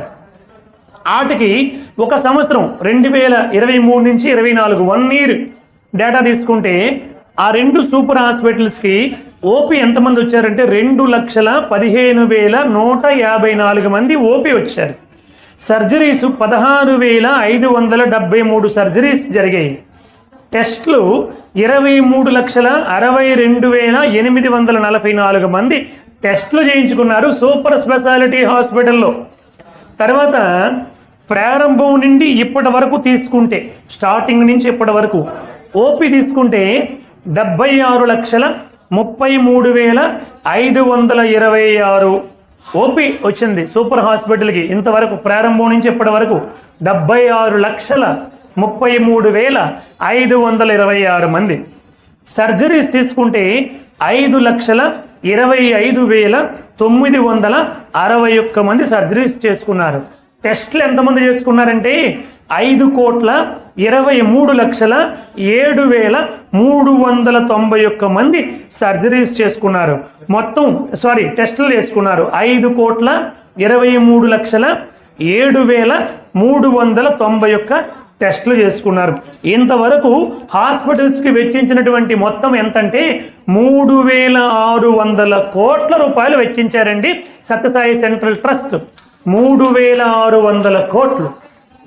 ఒక వ్యక్తికి యావరేజ్గా 3 లక్షల రూపాయలు ఒక వ్యక్తికి బెనిఫిషియర్ అయ్యాడనమాట. ఒక్కొక్క వ్యక్తి 3 లక్షల రూపాయలు బెనిఫిట్ పొందాడు.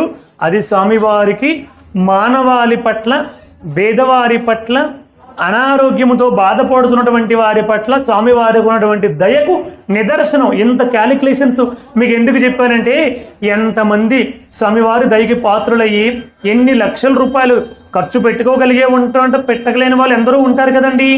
అందుకే స్వామి అంత పల్లెటూరులో ఇంత పెద్ద వైద్యాలయాన్ని కట్టించి, మనం ఒక చిన్న హాస్పిటల్కి వెళ్తే టెస్టులు చేసుకుంటే మినిమం 5,000, 10,000. అందుకని చాలామంది అనారోగ్యం వచ్చినా తొందరగా హాస్పిటల్కి వెళ్ళటంలే. వెళ్ళాలంటే భయం. వెళ్తే ఏ టెస్ట్ చేస్తాడో, తిరిగి ఏమంటాడో, మళ్ళీ ఇంకే టెస్ట్ చేయాలంటాడో భయంతో ఒక 2-3 రోజులు తగ్గిపోద్దేమో చూద్దామని ఆ ప్రయత్నం ఈ ప్రయత్నం చేసుకుంటున్నాం. అటువంటి పరిస్థితుల్లో స్వామి 3,600 కోట్ల రూపాయలు వెచ్చించి శ్రీ సత్యసాయి సెంట్రల్ ట్రస్ట్ ద్వారా ఇన్ని సేవా కార్యక్రమాలు చేయించారు. తర్వాత వచ్చేసి ఇంకా స్వామివారి విద్యా సేవలు ఒకసారి చూస్తుంటే స్వామి ఈ లోకానికి ఎంత సేవ చేశారు. కేవలం స్వామికి భక్తులు డబ్బులు ఇచ్చారంటే ఆ డబ్బులు ఎంత బాగా సద్వినియోగం చేశారు, సమాజానికి ఎంత ఉపయుక్తంగా చేశారు అన్నటువంటిది మీకు తెలియడానికి చెబుతున్నాను అనమాట. స్వామివారి primary school, higher secondary school అంటే ఇంటర్ వరకు పుట్టపర్తిలో ఉంటుంది. దాదాపు 1972 ప్రాంతంలో దీన్ని ఏర్పాటు చేశారు. అటువంటి ఈ స్కూల్లో 1,207 మంది విద్యార్థులు చదువుకుంటున్నారండి. మీ అందరికీ తెలుసు కదా, పుట్టపర్తిలో ₹1 కూడా తీసుకోరు ఎడ్యుకేషన్కి. Free education KG to PG. Primary స్కూల్లో 1,207 మంది ఇంటర్మీడియట్ వరకు, 1వ తరగతి నుంచి ఇంటర్మీడియట్ వరకు. తర్వాత డే స్కాలర్ కింద ఈశ్వరమ్మ హై స్కూల్ అని చెప్పి ఉంది. దాంట్లో 782 మంది ఉచిత విద్యని పొందుతున్నారు. తర్వాత రాజమండ్రి గురుకులం 1981లో ఒక మహాభక్తుడి స్వామివారి సెంట్రల్ ట్రస్ట్కి హ్యాండ్ ఓవర్ చేశారు. ఆ గురుకులంలో 1,208 మందికి విద్యను అభ్యసిస్తున్నారు. తర్వాత ప్రైమరీ స్కూల్ న్యూఢిల్లీలో ఒకటి ఉంది, అక్కడ 121 మంది చదువుతున్నారు. Shri Sathya Sai institute of higher learning అంటే డీమ్డ్ యూనివర్సిటీ పుట్టపర్తి, అనంతపురము, బెంగళూరు ఈ 3 కలిసి డీమ్డ్ యూనివర్సిటీ అయ్యింది. ఇది 1981లో ఏర్పడింది నవంబర్ 22వ తేదీ నాడు. అంటే నేటికి 44 సంవత్సరాలు అయ్యింది. అలాగే 68లో అనంతపురం కాలేజీ ఏర్పడింది. నేటికి 57 సంవత్సరాల నుంచి ఇలా స్వామివారు ఉచిత విద్యను అందిస్తున్నారు. ఇప్పటి వరకు ప్రతి రెగ్యులర్గా చదువుకున్నటువంటి బ్యాచ్ 4,678 మందికి ఎల్లప్పుడు కూడా ఉచిత విద్య. వాళ్ళు పాస్ అవుట్ అయితే కొత్త వాళ్ళు వస్తారు, వీళ్ళు పాస్ అవుట్ అయితే కొత్త వాళ్ళు వస్తారు. ఇలా 4,678 మందికి ఇంతవరకు సుమారుగా 2,50,000 నుంచి 3 లక్షల మందికి ఉచిత విద్యను అందించారు శ్రీ సత్యసాయి సెంట్రల్ ట్రస్ట్. ఈ చెప్పినవన్నీ కూడా ఒక పక్క విద్య, ఒక పక్క వైద్యము, మరొక పక్క మంచినీళ్ళు సేవ. ఇవే కాకుండా ఇంకా ఎన్నో ఎన్నో ఎన్నో సేవలు ఉన్నాయి. ఈ 3 సేవలు నేను కేవలం సెంట్రల్ ట్రస్ట్ ఆధ్వర్యంలో స్వామివారి దివ్య సమక్షంలో నడుస్తూనే చెప్పాను. ఇవి కాకుండా ప్రపంచవ్యాప్తంగా భక్తులు చదివిస్తున్నటువంటి వాళ్ళు వేరు, తల్లిదండ్రులు లేనటువంటి పిల్లల్ని చదివిస్తారు. DJP దేన జనోద్ధరణ పథకం అని ఒకటి ఉంది. తల్లి కానీ తండ్రి కానీ, తల్లిదండ్రి ఇద్దరు లేకపోయినా ఆ పిల్లల్ని చదివించడం, ఇలా కొన్ని వేల మందిని సాయి సంస్థలు ఆయా మందిరాల్లో దగ్గర పెట్టుకొని చదివిస్తున్నారు. ఇలా ఎన్నో కార్యక్రమాలు. హాస్పిటల్లో వచ్చినటువంటి పేషెంట్స్తో వచ్చినటువంటి అటెండర్స్కి భోజనం పెట్టే సేవలు ఉన్నాయి. ఇలా ఎన్నో సేవా కార్యక్రమాలు. అసలు స్వామి సంస్థ పేరే సత్యసాయి సేవా సంస్థ. సత్యసాయి మఠమని కానీ సత్యసాయి పీఠమని కానీ పెట్టలే స్వామి. శ్రీ సత్యసాయి సేవా సంస్థ అన్నారు. దీన్ని నిరంతరం కూడా సేవ చేయడమే. సేవ చేస్తే భగవంతుడు నిన్ను సేవ్ చేస్తాడు, అందుకోసం అట్లా పెట్టారన్నమాట. అట్లా అబ్దుల్ కలాం గారు కూడా స్వామివారి దివ్య అనుగ్రహానికి పాత్రలై తరించారు. స్వామివారి యొక్క అవ్యాజమైనటువంటి కరుణ ఎలా ఉంటుందో ఒక ఘట్టం ద్వారా తెలుసుకునే ప్రయత్నం చేద్దాం. జై బోలో భగవాన్ శ్రీ సత్యసాయి బాబాజీకి. మనందరికీ తెలుసు, భారతదేశానికి స్వతంత్రం 1947లో వచ్చింది. అప్పుడు అదే సమయంలో పాకిస్తాన్కి మనకి కూడా ఒకేసారి దాదాపుగా స్వతంత్రం వచ్చింది. ఆ టైంలో పాకిస్తాన్ వాళ్ళు మన హిందువులందరినీ చిత్రహింసలకు గురి చేశారు, చాలా ఇబ్బందులు పడ్డారు. అప్పుడు అందరూ కూడా ఆ హిందువులు చిత్రహింసలు గురి చేస్తుంటే పారిపోయి చాలామంది వచ్చారు. అటువంటి పరిస్థితుల్లో ఒక చాలామంది అనేక ప్రాంతాలకి అక్కడి నుంచి వలస వెళ్ళిపోయి వేరు వేరు ప్రాంతాల్లో జీవించడం మొదలుపెట్టారు. 1987లో పుట్టపర్తికి సోహన్ లాల్ అనే ఒక వ్యక్తి ఢిల్లీ నుంచి వచ్చారు. ఏం పేరండి? సోహన్ లాల్. ఢిల్లీ నుంచి వచ్చారు 1987లో.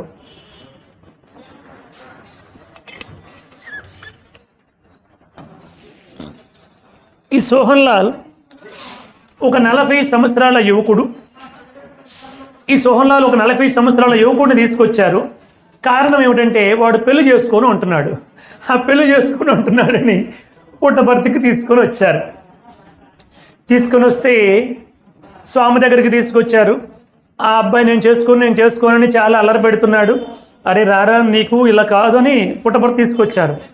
లైన్లో కూర్చుంటే స్వామి అలా వస్తూ 1987లో కొంచెం తక్కువ మంది భక్తులు ఉండేవారు. స్వామి అలా వచ్చి, అరే ఆ అమ్మాయి వచ్చింది అన్నారు స్వామి. వీడు మా మామయ్య నాకు తెలియకుండా స్వామికి ముందే చెప్పేసినట్టుగా ఉన్నాడు, పెళ్లి చేసుకోవట్లేదు స్వామిని. అందుకే స్వామి రాగానే అమ్మాయి వచ్చింది అంటున్నారు. ఇదేదో చాలా మాయలాగుంది, నేను చేసుకున్న మావయ్య అని అడరబెట్టాడు. ఎవరు నేను ఏమీ చెప్పలేదురా, ఇద్దరం కలిసే వచ్చాము, చూసేవి కదా అన్నారు స్వామి. ఆ రోజు రాత్రి షెడ్ల దగ్గర ఎవరికి ఇచ్చిన ప్లేస్లో వాళ్ళు పడుకోవడానికి వెళ్ళారు. అక్కడ అందరూ కూడా కూర్చొని మాట్లాడుకుంటూ ఉండేవారు, స్వామి తాలూకు అనుభవాలు చెప్పుకుంటూ ఉండేవారు. ఒక ఆవిడ తన అనుభవాన్ని చెప్తుంది, వీళ్ళు వింటున్నారు. ఆవిడేం చెప్తుందంటే, నేను పాకిస్తాన్లో మన దేశానికి స్వతంత్రం వచ్చినప్పుడు ఆ పాకిస్తాన్లో ఉంటే మమ్మల్ని కొడుతూ ఉంటే నా భర్త నాకు ఒక కొడుకు ఉండేవాడు. వాడికి అప్పుడు కేవలము కొన్ని నెలల బాలుడు. ఆ నెలల బాలుడిని తీసుకొని నేను పరిగెత్తుకుంటూ ప్రాణాలు రక్షించుకుంటూ పరిగెత్తుకుంటూ వచ్చాను. అలా వస్తూ ఉండేటప్పుడు వీళ్ళకి ఎక్కడైనా దొరికిపోతే చంపేస్తారేమో అని నాకు ఒక తమ్ముడు వరుస అయ్యే ఒక అతను ఉండేవాడు. నన్ను ఎప్పుడూ అక్క అక్క అని ప్రేమగా పిలిచేవాడు. అటువంటి ఆయనకి నా బిడ్డనిచ్చి, నాయన బ్రతుకుంటే వీడిని కాపాడు, వీళ్ళకి నేను దొరికిపోతాను, ఖచ్చితంగా చంపేస్తాను, నేను ఒకవైపు మీరు ఒకవైపు విడిపోదామని వేరు వేరు ప్రాంతాలకి విడిపోయాము. అలా విడిపోయినప్పుడు ఆ తమ్ముడి పేరు సోహన్ లాల్. వాడికి నా కొడుకునిచ్చి పంపించేశాను. కానీ ఇప్పుడు నా కొడుకు ఎక్కడున్నాడో నాకు తెలియదు. నేను ఆ తర్వాత వేరే ప్రాంతానికి ఢిల్లీకి వచ్చేసాను, ఢిల్లీలో సెటిల్ అయ్యాను, చాలాసార్లు ఇక్కడికి సేవకు వస్తూ ఉన్నాను బాబా గారి దగ్గరికి అని అన్నారు. అలా అనగానే ఈయన ఒక్కసారి లేచి, అమ్మా ఏ కొడుకునైతే నువ్వు పాకిస్తాన్ నుంచి ఇండియాకి పారిపోతూ ఇచ్చావో ఇదిగో అమ్మా ఆ కొడుకే నీ కొడుకు, నువ్వు ఏ తమ్ముడికైతే ఇచ్చానన్నావో ఆ తమ్ముడు నేనే ఆ సోహన్ లాల్ని అని చెప్పాడు. అంతే. ఒక్కసారి ఆశ్చర్యపోయారు. అంటే స్వామి ఉదయం అమ్మాయి వచ్చిందంటే వీడేమనుకున్నాడంటే నాకు పెళ్ళి అవ్వలేదని ఇక్కడికి తెచ్చారు కాబట్టి ఎవరో అమ్మాయి వచ్చిందని చెప్పి స్వామి చెప్పారేమో అనుకున్నాడు. కానీ స్వామి చెప్పింది ఎవరు? నీ తల్లి వచ్చిందని పరోక్షంగా తల్లి అనకుండా చిన్న మెలికి పెడుతూ అమ్మాయి వచ్చింది అన్నారు స్వామి. అంతే. ఇంకా ఇన్ని సంవత్సరాల తర్వాత ఆ కొడుకు కనబడితే ఆ తల్లి పరమానంద భరితురాలైపోయి ప్రేమార ఆలింగనం చేసుకుని, నాయన ఎలా బ్రతికేవు, ఇంతవరకు ఎక్కడున్నావు, ఏం చేస్తున్నావు ఏమిటని ఇంకా తెల్లవాళ్ళందరూ మాట్లాడుకుంటూ ఉంటే అందరూ కూడా ఆ తల్లి ఆ బిడ్డని భగవంతుడు ఎలా కలిపాడయ్యా. ఎప్పుడో 1947లో విడిపోతే 40 సంవత్సరాల తర్వాత 1987లో మళ్ళా ఆ తల్లి బిడ్డల్ని కలిపాడు భగవాన్ శ్రీ సత్యసాయి బాబా వారు పరిపూర్ణ మహా అవతారము అని అందరూ కూడా వెలుగెత్తి కీర్తించారన్నమాట. జై బోల భగవాన్ శ్రీ సత్యసాయి బాబాజీకి. ఇలా స్వామి అనేక విధాలుగా భక్తుల పట్ల తన ప్రేమని, దయని, కరుణని, వాత్సల్యాన్ని, అనురాగాన్ని చూపిస్తూ ఉండేవారు. అట్లాగే చేసిన తప్పుకు కూడా స్వామి శిక్ష వేయడంలో వెనకడుగు వేయరు. ప్రేమ ఎంత ఉంటుందో తప్పుకి శిక్ష కూడా అలాగే ఉంటుంది. ఒకసారి ఒక తల్లి కళ్ళు కనిపించవు, చెవులు వినిపించవు, దేహం అంతా కూడా చాలా శుష్కించిపోయినటువంటి ఒక బిడ్డను తీసుకొని దర్శనానికి వచ్చింది. అసలు ఆ బిడ్డను చూస్తే చాలా హృదయ విదారకరంగా ఉన్నాడు. అసలు అందరూ కూడా చూసి అసలు పాపం ఈ తల్లి ఎంత నరకం అనుభవిస్తుంది ఈ పిల్లలతో, ఈ బాబుతోనని చాలా బాధపడ్డారు. వాడికి ఒక రెండు సంవత్సరాలు ఇట్లా ఉంటాయి, కానీ చిన్న పిల్లవాళ్ళ ఇలా మరుగుజ్జిలాగా ఉంటాడు. కళ్ళంతా వికృతాకారంగా ఉంటాయి, కళ్ళు కనిపించవు, చెవులు వినిపించవు, చూడడానికే హృదయ విదారకరంగా ఉంటాడు. అటువంటి బిడ్డను తీసుకొని వచ్చింది తల్లి. మిగతా వాళ్ళందరూ చూసి, స్వామి వచ్చినప్పుడు మనం లెటర్స్ ఇచ్చామనుకో, స్వామి అటెన్షన్ మన మీద పడి ఈ పిల్లడి మీద పడకుండా అయిపోతుంది, మనం ఎవరి మీద లెటర్స్ ఇవ్వద్దు, స్వామి వచ్చి ఈ బిడ్డని ఒక్కసారి చూస్తే చాలు అనుకున్నారండి. అంత బాగా సహకరించారు. పాపం ఆవిడ కూర్చోబెట్టారు, ఆవిడ అలా కూర్చుంది, స్వామి అలా వచ్చారండి. ఈవిడ ఆ బిడ్డను అలా చూపిస్తుంది స్వామికి. స్వామి అసలు ఆ బిడ్డ వైపే చూడకుండా ఆ పక్క వాళ్ళతో వీళ్ళతో మాట్లాడుకుంటూ ముందుకు వెళ్ళిపోయారు. పక్కన ఇంకొక ఆవిడ ఉంది, ఆవిడికి చాలా బాధ కలిగి చాలా కోపంతో ఏమన్నదంటే, ఎంత కఠినాత్ముడివి స్వామి నువ్వు అన్నది మనస్సులో. స్వామి ఒకసారి విపుణుడు తిరిగి ఆవిడకి అడిగారు, ఏమంటున్నావు అన్నారు. ఆవిడ ఒకసారి బిత్తరపోయింది, మనసులో అనుకుంటే బయట కూడా ఉన్నారు ఏమిటి స్వామిని. స్వామి నేనేం అనలేదు స్వామి అన్న. పర్వాలేదు చెప్పు ఏమంటున్నావు అన్నారు స్వామి. ఏమని చెప్తుంది ఇప్పుడు స్వామికి? స్వామి నేనేం పర్వాలేదు చెప్పు ఏమంటున్నావు అన్నారు. స్వామి అని ఇలా భయంతో చేతులు ఇలా ఉండిపోయింది, ముకులిత హస్తాలతో. స్వామి వెళ్ళి ఆ చెయ్యి ఒకసారి ఇలా పట్టుకున్నారండి, ఇట్లా ఉంటే ఫోల్డ్ చేసి ఇట్లా పట్టుకున్నారు. స్వామి అలా ఎక్కడికో తీసుకుని వెళ్ళారు ఆవిడ్ని.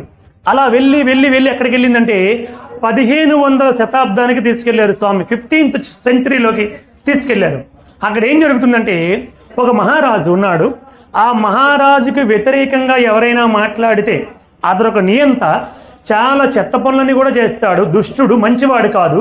కానీ వాడికి ఎవరైనా వ్యతిరేకంగా మాట్లాడితే ఆ మంత్రి వాళ్ళందరినీ తీసుకొచ్చి వాళ్ళ చెవులు కోయించడము, కళ్ళు పొడిపించడము, ముక్కులు కోపించడము, నాలుక తీసి కోపించడము, వేళ్ళన్నీ ఇక్కడ పెట్టి గొడ్డలతో నరికించడము, చిత్రహింసలన్నీ కూడా ఆజ్ఞాపిస్తున్నాడు. అక్కడ ఒక భటుడు ఇష్టం లేకపోయినా ఆ చేతులు నరకడము, కళ్ళు పెరికేయడము, ముక్కు కోసేయడము, నాలుక కోసేయడము, చెవులు కోసేయడం అన్నీ చేస్తున్నాడు. స్వామి ఇప్పుడు ఈవిడికి తీసుకెళ్ళి ఆ దృష్టాంతాన్ని చూపించారు. స్వామి నేను చూడలేకపోతున్నాను స్వామి, వెళ్ళిపోదాం పదండి అన్నది ఈవిడ.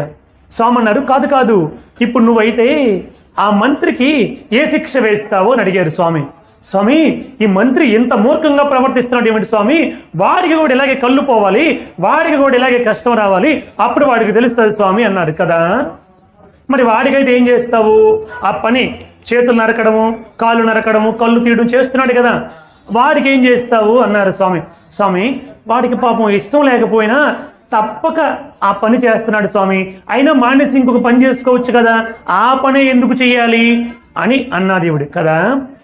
అలా ఆ ప్రజలందరికీ కూడా చిత్రహింసలకు గురి చేసి రాజు దగ్గర మెప్పు పొందాలని వాళ్ళకి కళ్ళు పెరిగించేసి, ముక్కు కోసేసి, నాలుక కోసేసి, చెవులకు కోసినటువంటి ఆ మంత్రే ఈ బిడ్డడు ఇష్టం లేకపోయినా శిక్షణ అమలు చేశాడు కదా, ఇష్టం లేదు కానీ చేయక తప్పలేదు, ఆవిడే ఈ తల్లి అని చెప్పారు బాబావారు. చూడండి, అలా స్వామి తన దివ్యత్వాన్ని అనేక సందర్భాల్లో తెలియబరుస్తూ ఉండేవారు. స్వామివారి దగ్గర ఒక విద్యార్థి ఉండేవాడు. వాడు చాలా అల్లరి చేసేవాడు, విపరీతమైన. స్వామివారి స్టూడెంట్స్ చాలా డిసిప్లిన్గా ఉంటారు, కానీ వీడు చాలా అల్లరి పెట్టేవాడు. అది 1 రోజు 2 రోజులు 3 రోజులు కాదు, 3 సంవత్సరాలు అట్లా వాడు అల్లరి పెడుతూనే ఉన్నాడు. పక్కవాడిని గిచ్చడము, వాడిని గిచ్చడము, వీడికి ఏదో అండము, వాడికి ఏదో అండము, ఏంటో పిచ్చి పిచ్చి మాటలన్నీ మాట్లాడడము, వెరీ ఇన్డిసిప్లైన్. మధ్యలో ఒకసారి స్వామి చెప్తే కొంచెం ఏమైనా వీడికి, చాలామంది చెప్పారు, టీచర్స్ అందరూ కూడా చెప్పారు, ఎంత చెప్పినా వాళ్ళు మార్పు రాలేదు. స్వామికి చెప్పారు, స్వామి విన్నట్టుగా ఊరుకున్నారు. సడన్గా ఒకరోజు స్వామి వచ్చి ఆ అబ్బాయికి టీసీ ఇచ్చి పంపించండి అన్నారు స్వామి.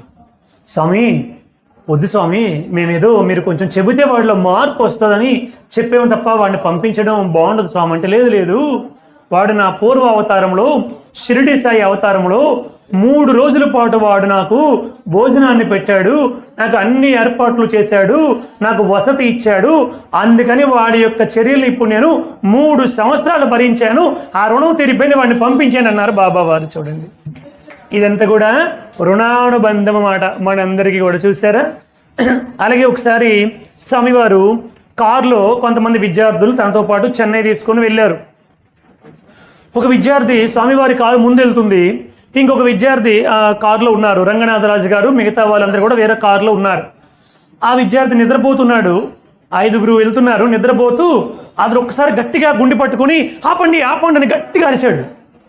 వాళ్ళు కారు పక్కకి తీసాపి, ఏమైందిరా నీకేమైనా గుండె నొప్పి వస్తుందా ఏమిటని చెప్పి అడిగితే, నేను ఎక్కడున్నాను, కారులో ఉన్నాను ఏమిటి అన్నాడు. అసలు ఏం జరిగిందంటే, ఏం లేదు తర్వాత మాట్లాడతానని కూర్చున్నాడు. సాయంత్రం స్వామి చెన్నై తీసుకొని వెళ్ళారు కదా వీళ్ళని. అక్కడ కార్యక్రమం అంతా అయిపోయిన తర్వాత స్వామి వీడిని పిలిచి చెప్పు ఏం జరిగిందో చెప్పు వీళ్ళకి అన్నారు స్వామి. అప్పుడు ఆ అబ్బాయి మైక్ తీసుకొని, ఉదయం నేను గట్టిగా అరిచాను కదా, అసలు ఏం జరిగిందంటే నాకు కలలోని మా అమ్మగారు మా నాన్నగారు నేను కలిసి ఒక కారులో వెళ్తూ ఉంటే ఒక లారీ వచ్చి మమ్మల్ని ఢామ్ అని గుద్దింది. మేము ఎగిరి ఎక్కడో పడ్డాము. నేను పడుతూ ఒక పెద్ద ఐరన్ పోల్ ఉంటే దాని మీద పడ్డాను. అది నా గుండెలో గుచ్చుకుంది. అది నిజంగా గుచ్చుకుంది. నేను గట్టిగా బయటకు అరిసేసాను. అలా నాకు కల వచ్చింది అన్నారు. స్వామి అన్నారు, అది నిజంగా నువ్వు జీవితంలో అనుభవించవలసింది. కానీ నువ్వు నా భక్తుడు అయ్యి మంచిగా ఉండి ధర్మంగా సేవ చేస్తున్నావు కాబట్టి కలలోనే నీ యాక్సిడెంట్ అయిపోయినట్టుగా పూర్తి చేశాను అని చెప్పారు సాయిబాబా వారు. చూడండి, భగవంతుడు సంకల్పించుకుంటే బాహ్యములు అవ్వవలసినటువంటిది కలలో అయిపోయినట్టుగా చేస్తాడు. కొండంత ఆపద రావలసింది గోడంత ఆపదతో పోగొడతాడు. కాలు తీసేవలసింది వేళ్లతో పోగొడతాడు. ఇలా ఆయన అనుకుంటే ₹1,00,00,000 ప్రమాదం రావలసింది ₹1,00,000 ఆపేస్తాడు. చాలా రోజుల పాటు హాస్పిటల్లో ఒక 5 సంవత్సరాలు 6 సంవత్సరాలు ఉండవలసింది 5 రోజులు 6 రోజులతో బయటకు వచ్చినట్టుగా చేస్తాడు. ఆయన అనుగ్రహానికి పాత్రలు అవ్వడం అంటే ఆయన్ని పెట్టుకుని ఆయన భజన చేయడం కాదండి. ఆయన చెప్పినట్లు మన నిత్య జీవితంలో పాటించడమే దైవము అని చెప్పండి. ఏమిటి? ధర్మమే దైవం. కాబట్టి దైవాన్ని ప్రార్థించడం అంటే, పూజించడం అంటే, ధర్మాన్ని ఆచరించడమే. దైవాన్ని పూజించడం అంటే, ఫాలో అవ్వడం అంటే, ప్రార్థించడం అంటే. కాబట్టి ఇన్ని రోజులు నేను చెప్పొచ్చేది ఏమిటంటే, సాయిబాబా వారి ద్వారా రామాయణం చెబితే రాముడి ద్వారా చెబుతాము, ఇవన్నీ భాగవతము చెబితే కృష్ణలీల ద్వారా చెబుతాము, దేవి భాగవతము చెబితే అమ్మవారి ద్వారా చెబుతాము, వెంకటాచల మహత్వం చెబితే వెంకటేశ్వర స్వామి వారి ద్వారా చెబుతాము, విష్ణు పురాణం చెబితే విష్ణుడి ద్వారా చెబుతాము, శివపురాణం చెబితే శివుడి ద్వారా చెబుతాము, హనుమత్ చరిత్ర చెబితే ఆంజనేయ స్వామి వారు చెబుతాము. ఏ ద్వారా చెప్పుకున్నా సాయిబాబా వారి చరిత్ర చెప్పుకున్నాం. కాబట్టి సాయిబాబా వారి ద్వారా ఈ యొక్క మహత్యాలన్నీ కూడా మనము తెలుసుకున్నాము. తన భక్తుల్ని భగవంతుడు ఎలా కాపాడుతాడు అని. కాబట్టి వాటి ద్వారా మనం తెలుసుకోవాల్సింది ఏమిటంటే, మనము కాపాడబడాలి అని చెప్పంటే మనము సంపాదించవలసినటువంటి అర్హత ఏమిటి, ఎటువంటి భక్తి కలిగి ఉండాలి, ఎలా ఉంటే భగవంతుడు ఎలా కాపాడుతాడు, భగవంతుడి యొక్క దివ్య శక్తి ఏమిటి, ఎటువంటి వాళ్ళని కాపాడాడు, ఎలా కాపాడాడు, ఎక్కడ కాపాడాడు, ఎటువంటి సందర్భాలు ఉన్నటువంటి వాళ్ళని కూడా కాపాడాడు, ఎన్ని రకాలుగా శారీరక మానసిక ఆర్థిక ఆధ్యాత్మిక సకల సమస్యల నుంచి కూడా భగవంతుడు కాపాడాడు. ఈ లోకములో ఎక్కడ అవకాశం ఉన్నా లేకపోయినా ఒకే ఒక్క చోట అవకాశం ఉంది మన సమస్యలని తీరడానికి. అది కేవలం భగవంతుడి యొక్క పాదార విందముల దగ్గర మాత్రమే తీరతాయి. ఈ ప్రపంచంలో ఎక్కడ తీరని సమస్య కూడా అక్కడ తీరిపోతుంది అన్నమాట. బాబావారు ఒకసారి ఒక 4th స్టాండర్డ్ చదువుకున్నటువంటి పిల్లవాడిని లేపారు. వాడిని పిలిచారు. సండే పిల్లవాళ్ళందరికీ దర్శనానికి తీసుకొస్తారన్నమాట. సండే మాత్రమే తీసుకొస్తారు. ముట్టప్పుడంతా బుద్ధిగా చదువుకోవాల్సిందే. నేను రోజు వచ్చి భజన చేస్తానంటే రానివ్వరు. షార్ట్ కట్గా తెలుసుకోండి. కాలాన్ని వ్యర్థం చేయకండి. అనవసరంగా కాలాన్ని వ్యర్థం చేయకండి. మీరు అందరూ రోజు వచ్చి ఇక్కడ కూర్చుంటున్నారే, ఈ గంటన్నర మీ అకౌంట్లో పడుతుంది. రేపు వచ్చే జన్మకి దారి బత్తం అంటూ ఏదైనా ఉందంటే మీరు సంపాదించిన ఆస్తులు కానీ, కట్టుకున్న బిల్డింగులు కానీ, సంపాదించిన బంగారం కానీ, బ్యాంక్ బ్యాలెన్స్ కానీ కాదు. ఈ సత్సంగంలో మీరు కూర్చున్నటువంటి కాలమే రేపు నెక్స్ట్ జన్మకి మీకు దారి బత్తం. అంత గొప్పది ఈ యొక్క సత్సంగం. అటువంటివి అన్నీ కూడా వినడం వల్ల మనలో ఎంతో గొప్ప మార్పు వస్తుంది. గొప్ప మంచి భావాలు కలుగుతాయి. మనకి తెలియకుండానే మనలో మంచి మంచి మార్పు వచ్చేస్తుంది. ఒకసారి స్వామి ఆ స్టూడెంట్ని పిలిచారు. పిలిచి వాడికి అడిగారు, how many brothers you have అని అడిగారు. వాడు అన్నాడు, Swami I have 2 brothers Swami అన్నాడు. స్వామి అన్నారు, రాంగ్ ఆన్సర్ అన్నారు. Swami really Swami I have 2 brothers అంటూ స్వామితో వాడు క్లియర్గా చెప్పాడు. నాకు 2 brothers ఉన్నారు స్వామి, వాళ్ళు ఢిల్లీలో ఉన్నారు, చదువుకుంటున్నారు అన్నారు. కాదురా, నువ్వు ఇక్కడ ఉంటున్నావు కదా, ఈ 1500 మందితో నువ్వు జీవిస్తున్నావు. రోజు కూడా ఉదయం నుంచి రాత్రి వరకు పడుకునేటప్పుడు కూడా ఎల్లప్పుడూ వీళ్ళతో ఉంటున్నావు. కాబట్టి వాళ్ళు కాదు, వీళ్ళే నీ బ్రదర్స్ అన్నారు స్వామి. అంటే అందరు కూడా చప్పట్లు కొట్టారు. నెక్స్ట్ సండే స్వామి మళ్ళీ వాడు ఎక్కడున్నా చూసి, అరే నువ్వు రారా అని పిలిచారు. వాడు వచ్చాడు. స్వామి అన్నారు, how many wives you have అన్నారు. మొన్నేమో 2 brothers అంటే స్వామి ఏమో రాంగ్ ఆన్సర్ అన్నారు. స్వామి ఆల్ ఆర్ మై వైఫ్స్ స్వామి అన్నాడు వాడు. ఆల్ ఆర్ యువర్ బ్రదర్స్ అన్నారు కదా స్వామి. ఈ పిల్లవాడు అమాయకంగా స్వామి ఆల్ ఆర్ మై వైఫ్స్ స్వామి అన్నారు. అనగానే అందరూ నవ్వారు. వాడు ఏమిటో నన్ను పిలుస్తారు, అందరూ నవ్వుకుంటారు అనుకున్నాడు ఆ పిల్లవాడు. స్వామి అన్నారు, చూడండి వాడిది నిష్కల్మషమైనటువంటి హృదయం, వాడికి వైఫ్ అంటే ఏమిటో వాడికి ఏమి తెలియదు అన్నమాట వాడికి. కాబట్టి మీ మనస్సులో మంకీ థాట్స్ ఉంటాయి కాబట్టి మీరు అలా ఆలోచిస్తారు, వాడికి అటువంటి ఆలోచనలు ఉండవు, వాడిది శుద్ధమైనటువంటి మనస్సు అని చెప్పి పంపించేశారు. 3వ సండే మళ్ళీ వాడు ఎక్కడున్నాడు స్వామి చూసారా, రే నువ్వు రా అని పిలిచారు. వాడు నన్ను పిలవకుండా ఉంటే బాగున్ను, ఎందుకో పిలుస్తారు, స్వామి ఏదో అడుగుతారు, నేను ఏం చెప్పినా అందరూ నవ్వుతారు అనుకున్నాడు. మొత్తానికి వచ్చాడు. Swami how many friends you have అన్నారు. ఇంకెందుకు, మనకు తెలిసింది ఒకటే answer, all are my friends Swami అన్నాడు. స్వామి మళ్ళీ రాంగ్ ఆన్సర్ అన్నారు. కానీలే నేనేం చెప్పినా రాంగే కదా, ఇంకెందుకు అన్నట్లు కూర్చున్నాడు. వాడు నించున్నాడు. స్వామి చెప్పారు, చూడు ఈ ఫ్రెండ్స్ అందరు కూడా నీ జోబులో డబ్బులు ఉంటే వాడిని అడ్డం పెట్టుకొని, గీతాచార్యుడు శ్రీకృష్ణ పరమాత్ముడు ఎలాగైతే అర్జునుడిని అడ్డం పెట్టుకొని మనందరికీ గీతోపదేశం చేశారో, స్వామి ఆ బిడ్డని అడ్డం పెట్టుకొని మనందరికీ చెప్పారు. ఈ ఫ్రెండ్స్ అందరు కూడా నీ జోబులో డబ్బులు ఉంటే, నీకు అధికారం ఉంటే, నువ్వు ఆరోగ్యంగా ఉంటే, నువ్వు వాళ్ళకి మరలా ఉపయోగపడతావని అనుకుంటే ఈ ఫ్రెండ్స్ అందరూ కూడా నీ చుట్టూ తిరుగుతారన్నమాట. నీ జోబులో డబ్బులు అయిపోయినా, నీ దగ్గర అధికారం అయిపోయినా, నీ పదవి అయిపోయినా, నీకు ఆరోగ్యం సరిగా లేకపోయినా, నువ్వు మరలా వారికి ఉపయోగపడవు అని వాళ్ళకి అనిపించినా ఈ ఫ్రెండ్స్ అందరూ కూడా దూరంగా వెళ్ళిపోతారు. కప్పలు ఎంతవరకు ఉంటాయి అక్కడ నీళ్లు ఉన్నంత వరకే ఉంటాయి. నీళ్లు కనుక వెళ్ళిపోతే ఇంతకాలం పాటు ఈ చెరువు నాకు ఆశ్రయాన్ని కలిగించింది, దీన్ని వదిలి ఎలా వెళ్ళిపోతాము అని కప్పలు ఉంటాయా? ఉండవు. మరలా నీళ్ళు ఎక్కడికుంటే అక్కడికే వెళ్ళిపోతాయి. ఈ ఫ్రెండ్స్ అందరూ కూడా అటువంటి వాళ్ళే. కాబట్టి these are all are not your friends, there is only one friend, permanent friend, he is the God is your permanent friend అన్నారు స్వామి. దేవుడు మాత్రమే నీ నిజమైనటువంటి స్నేహితుడు అని చెప్పారు సత్యసాయి పరమాత్ముడు. అటువంటి దేవుడి యొక్క అనుగ్రహానికి మనందరం కూడా పాత్రం కావాలి. అందుకోసమే ఇన్ని విషయాల్ని గత 7 రోజులుగా సుబ్బారెడ్డి గారు ఎంతో సాహసము చేసి, ఒక రకంగా చేసి ఈ అద్భుతమైనటువంటి సప్తాహ కార్యక్రమాన్ని పెట్టించారు. వారు ఎంతో తపన పడుతున్నారు. నాలాంటి వాళ్ళని ఎంతో మందిని తీసుకొస్తున్నారు.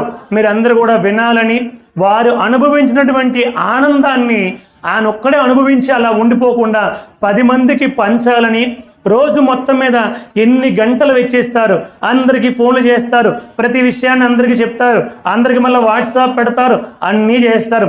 ఆ సుబ్బారెడ్డి గారికి మన భార్గవు చాలా శ్రీకృష్ణ పరమాత్ముడికి అర్జునుడు లాగా దొరికాడు మాట. ఆయనకు ఒకసారి గట్టిగా కరతాళ చేయండి. చాలా మనస్ఫూర్తిగా సహాయం చేస్తారన్నమాట. ఎక్కడ కూడా ఆయన చెప్పారు మనం ఎక్కువ పనులు అవుతున్నాయి, దీన్ని ఎట్లా ఎస్కేప్ అయిపోదామా అన్నటువంటి భావన ఉండదన్నమాట. మేము ఇవన్నీ చూస్తుంటాం కదా, చాలామంది పని చెప్తే మరి కనిపించరన్నమాట, గౌరవిస్తూ ఉంటారు, పని చెప్తే ఎస్కేప్ అయిపోతారు. కానీ ఎస్కేప్ అయిపోకుండా చాలా ప్రేమతో పనంతా కూడా పూర్తయినట్టు అందరికంటే ముందు వచ్చి అందరికంటే ఆఖరికి వెళ్ళినటువంటి వాళ్ళు ఎవరైనా ఉన్నారంటే సుబ్బారెడ్డి గారు, భార్గవ్ గారే. మనందరం కూడా ప్రసాదానికి ఫస్ట్, పనికి పరారు. ఊరికే సరదాగా అంటున్నా. స్వామి అన్నారన్నమాట, మీరు అందరు కూడా పనికి పరారు, తిండికి తయారురా అనేవారన్నమాట, సరదాగా అనేవారన్నమాట. ప్రసాదం భక్తులు కూడా ఉండాలండి, ప్రసాదం లేకపోతే అవదు. సుబ్బారెడ్డి గారు ఆఖరి రోజు మంచి ప్రసాదం పెట్టారా లేదా? ఎక్కడ కూర్చున్నారు? ఉన్నారా సుబ్బారెడ్డి గారు? ఎక్కడికి వెళ్ళిపోయారా? అయ్యా ఆఖరి రోజు మంచి ప్రసాదం పెట్టారా? మేమందరం ప్రసాదం భక్తులమి. చిన్నప్పుడు ప్రసాదం కోసం మాత్రమే భజనకి వెళ్ళాను నేను ఎప్పుడు ఒకటే, ఈ ఎప్పుడా గంటలు భజన చేస్తారు, తొందరగా ఆపేవచ్చు కదా, ప్రసాదం ఇస్తారని చూసేవాడిని నేను. వాళ్ళు ఇంకా ఉత్సాహం వచ్చి పాటల మీద పాటలు పాడేసేవారు.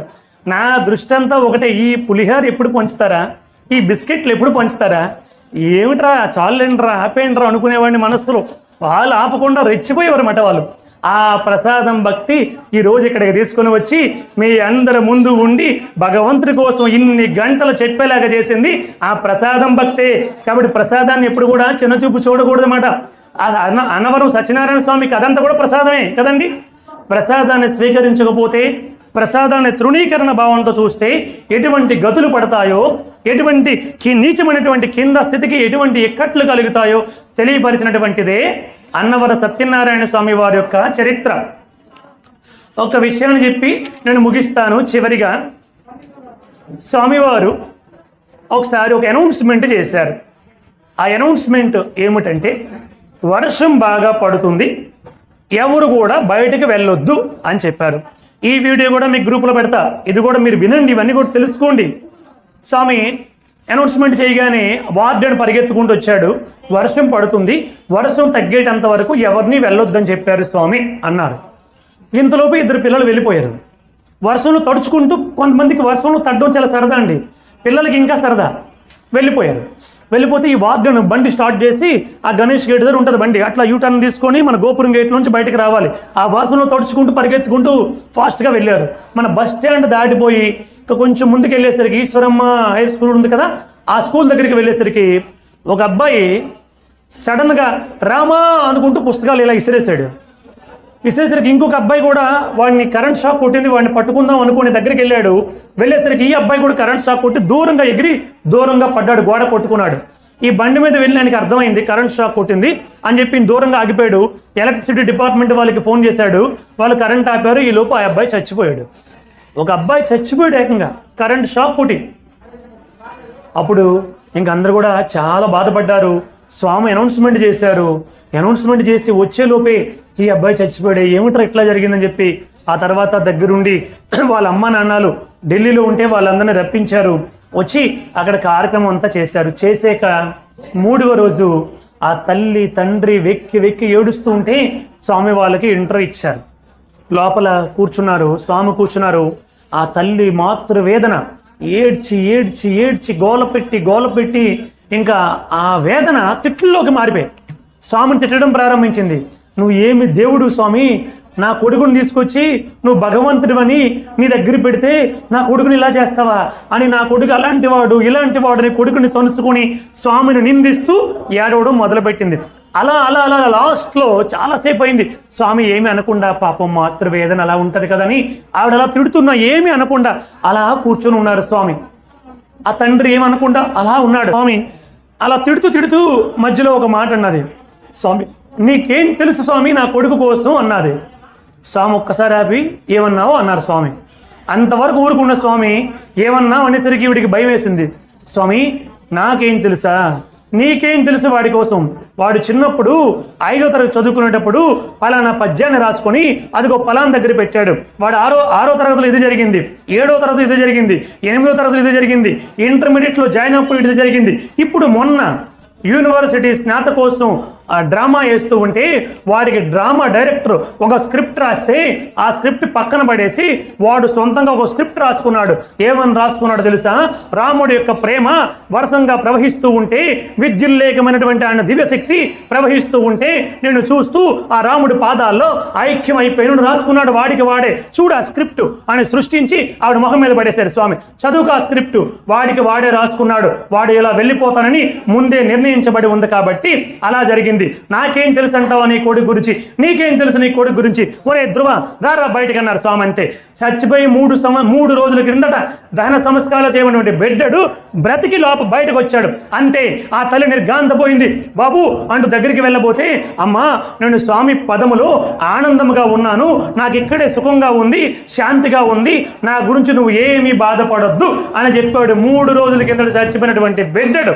అప్పుడు తల్లి అన్నది, నాయనా నువ్వు స్వామి పదములో ఉంటే ఆనందంగా ఉంటే నాకు అంతకంటే కావాల్సిందేముంది, నువ్వు ఆనందంగా ఉండడమే నాకు కావాలి అని చెప్పంటే స్వామి ఓ అని చెప్పన్నారు. అంతే అలా చచ్చిపోయినటువంటి వాళ్ళని కూడా బ్రతికించి వాళ్ళందరి ముందు మాట్లాడించినటువంటి అద్భుత అవతారం భగవాన్ శ్రీ సత్యసాయి బాబా వారి అవతారం. అటువంటివి ఎన్నో చేశారు. ఇది కేవలం సాయిబాబా గారు ఒక్కరై చేయలేదండి, అవతార పురుషులందరూ కూడా చేశారు. రాముడు కూడా చేశాడు, కృష్ణుడు కూడా చేశాడు, శివుడు కూడా చేశారు, షిరిడి సాయినాథుడు చేశారు, సత్యసాయి బాబా వారు కూడా చేశారు. అవతార పురుషులంటే వారికి అసాధ్యమైనదంటూ ఏదీ ఉండదన్నమాట. అయితే ఏది ఎప్పుడు ఎక్కడ ఎలా చేయాలో దానికి కట్టుబడి ఉంటారు తప్ప మనందరికీ చూపించడం కోసం ఇక్కడికి వచ్చి ప్రత్యక్షం అయిపోయి మనందరితో మాట్లాడరు. వాళ్ళు ఎప్పుడు ఏం చేయాలో ఎలా చేయాలో ఆ పద్ధతిగానే చేస్తూ ఉంటారు అవతార పురుషులు అంటే. జై బోలో భగవాన్ శ్రీ సత్యసాయి బాబాజీకి. మరి స్వామివారి దివ్య అనుగ్రహం చేత ఈ యొక్క 7 రోజులు కూడా చాలా శ్రద్ధతో మీరందరూ కూడా ఎప్పుడు విననటువంటిది, తెలియనటువంటిది, పెద్దగా అనుభవం లేనటువంటిది ఏదైనా మనకి చెబితే కొంచెం ఆసక్తి ఉండదు సహజంగా కదండి. కొంచెం అనుభవం ఉన్నది చెప్తేనే వినాలనిపిస్తుంది. కానీ 7 రోజులు కూడా మీరు అందరూ ప్రతిరోజు కూడా వచ్చి ఎంతో భక్తి శ్రద్ధలతో ఈ 7 రోజులు స్వామివారి యొక్క దివ్య వైభవాన్ని విన్నారు. మీ అందరికీ కూడా పేరు పేరున కృతజ్ఞత అభివందనాలు చెల్లించుకుంటూ ఉన్నాను.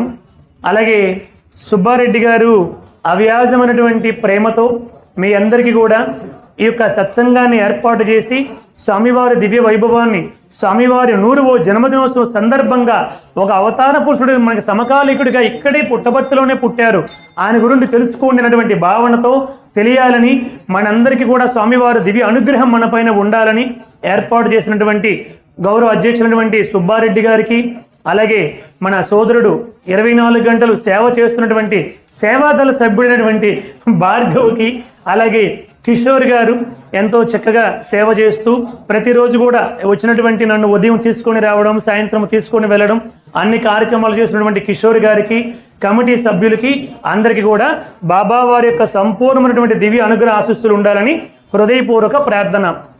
కర్త కారయితీశ్చైవ ప్రేరకశ్చ అనుమోదక అని చెప్పింది శాస్త్రం. అంటే మనకి ఇప్పుడు 7 రోజులు చేసినటువంటి ఈ పూజా ఫలము, ఈ యజ్ఞ ఫలము 4 భాగాలుగా వెళ్తుందంట. కర్త కారయతీశ్చైవ ప్రేరకశ్చ అనుమోదక.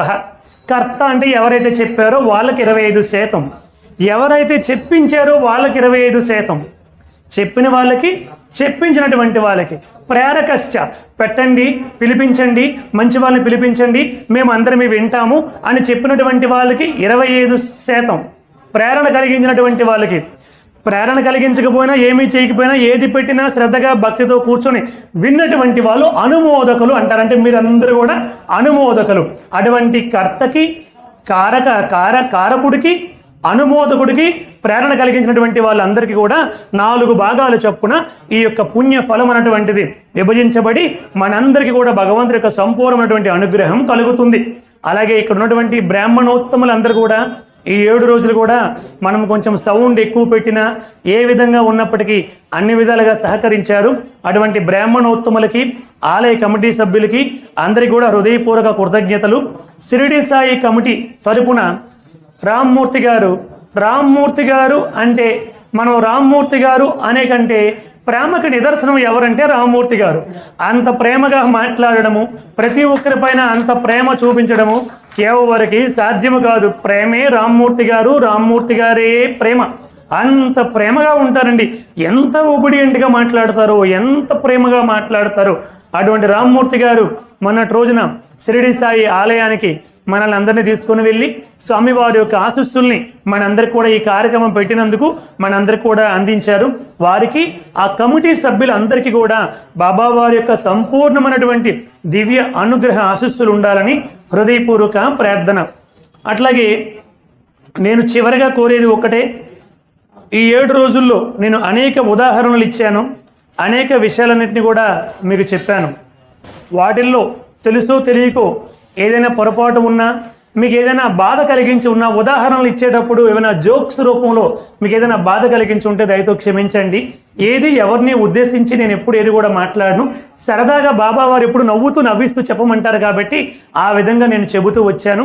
అట్లా ఇటువంటి కార్యక్రమాలు మరి ఎన్నో ఇక్కడ జరగాలని, మనందరి పట్ల బాబావారి దివ్య అనుగ్రహ ఆశీస్సులు సర్వకాల సర్వావస్థలందు కూడా ఉండాలని, మీరందరూ 7 రోజుల పాటు దాదాపు 1.5-2 గంటలు శ్రద్ధగా విన్నందుకు మీ అందరికీ మరొకసారి కృతజ్ఞతలు చెప్పుకుంటూ, ఆగస్టు 18వ తేదీ నాడు బాబావారు నా జీవితంలో చేసినటువంటి ఆ అద్భుతము, ఆగస్టు 18 గృహప్రవేశము పుట్టపర్తిలో. మీరందరూ ప్రేమతో పుట్టపర్తి ఆ గృహప్రవేశానికి రావాలి. అది స్వామివారు నా పట్ల ప్రేమతో ప్రసాదించినటువంటి గృహము అది. దానికి శ్రీ సాయి సత్సంగ నిలయము అని పేరు పెట్టారు పెద్దలు. కాబట్టి ఆ సాయి సత్సంగ నిలయం ప్రారంభోత్సవానికి మీరు అందరూ కూడా వచ్చి నన్ను ఆశీర్వదించాలని సభాముఖంగా అందరికీ హృదయపూర్వక ప్రార్థన.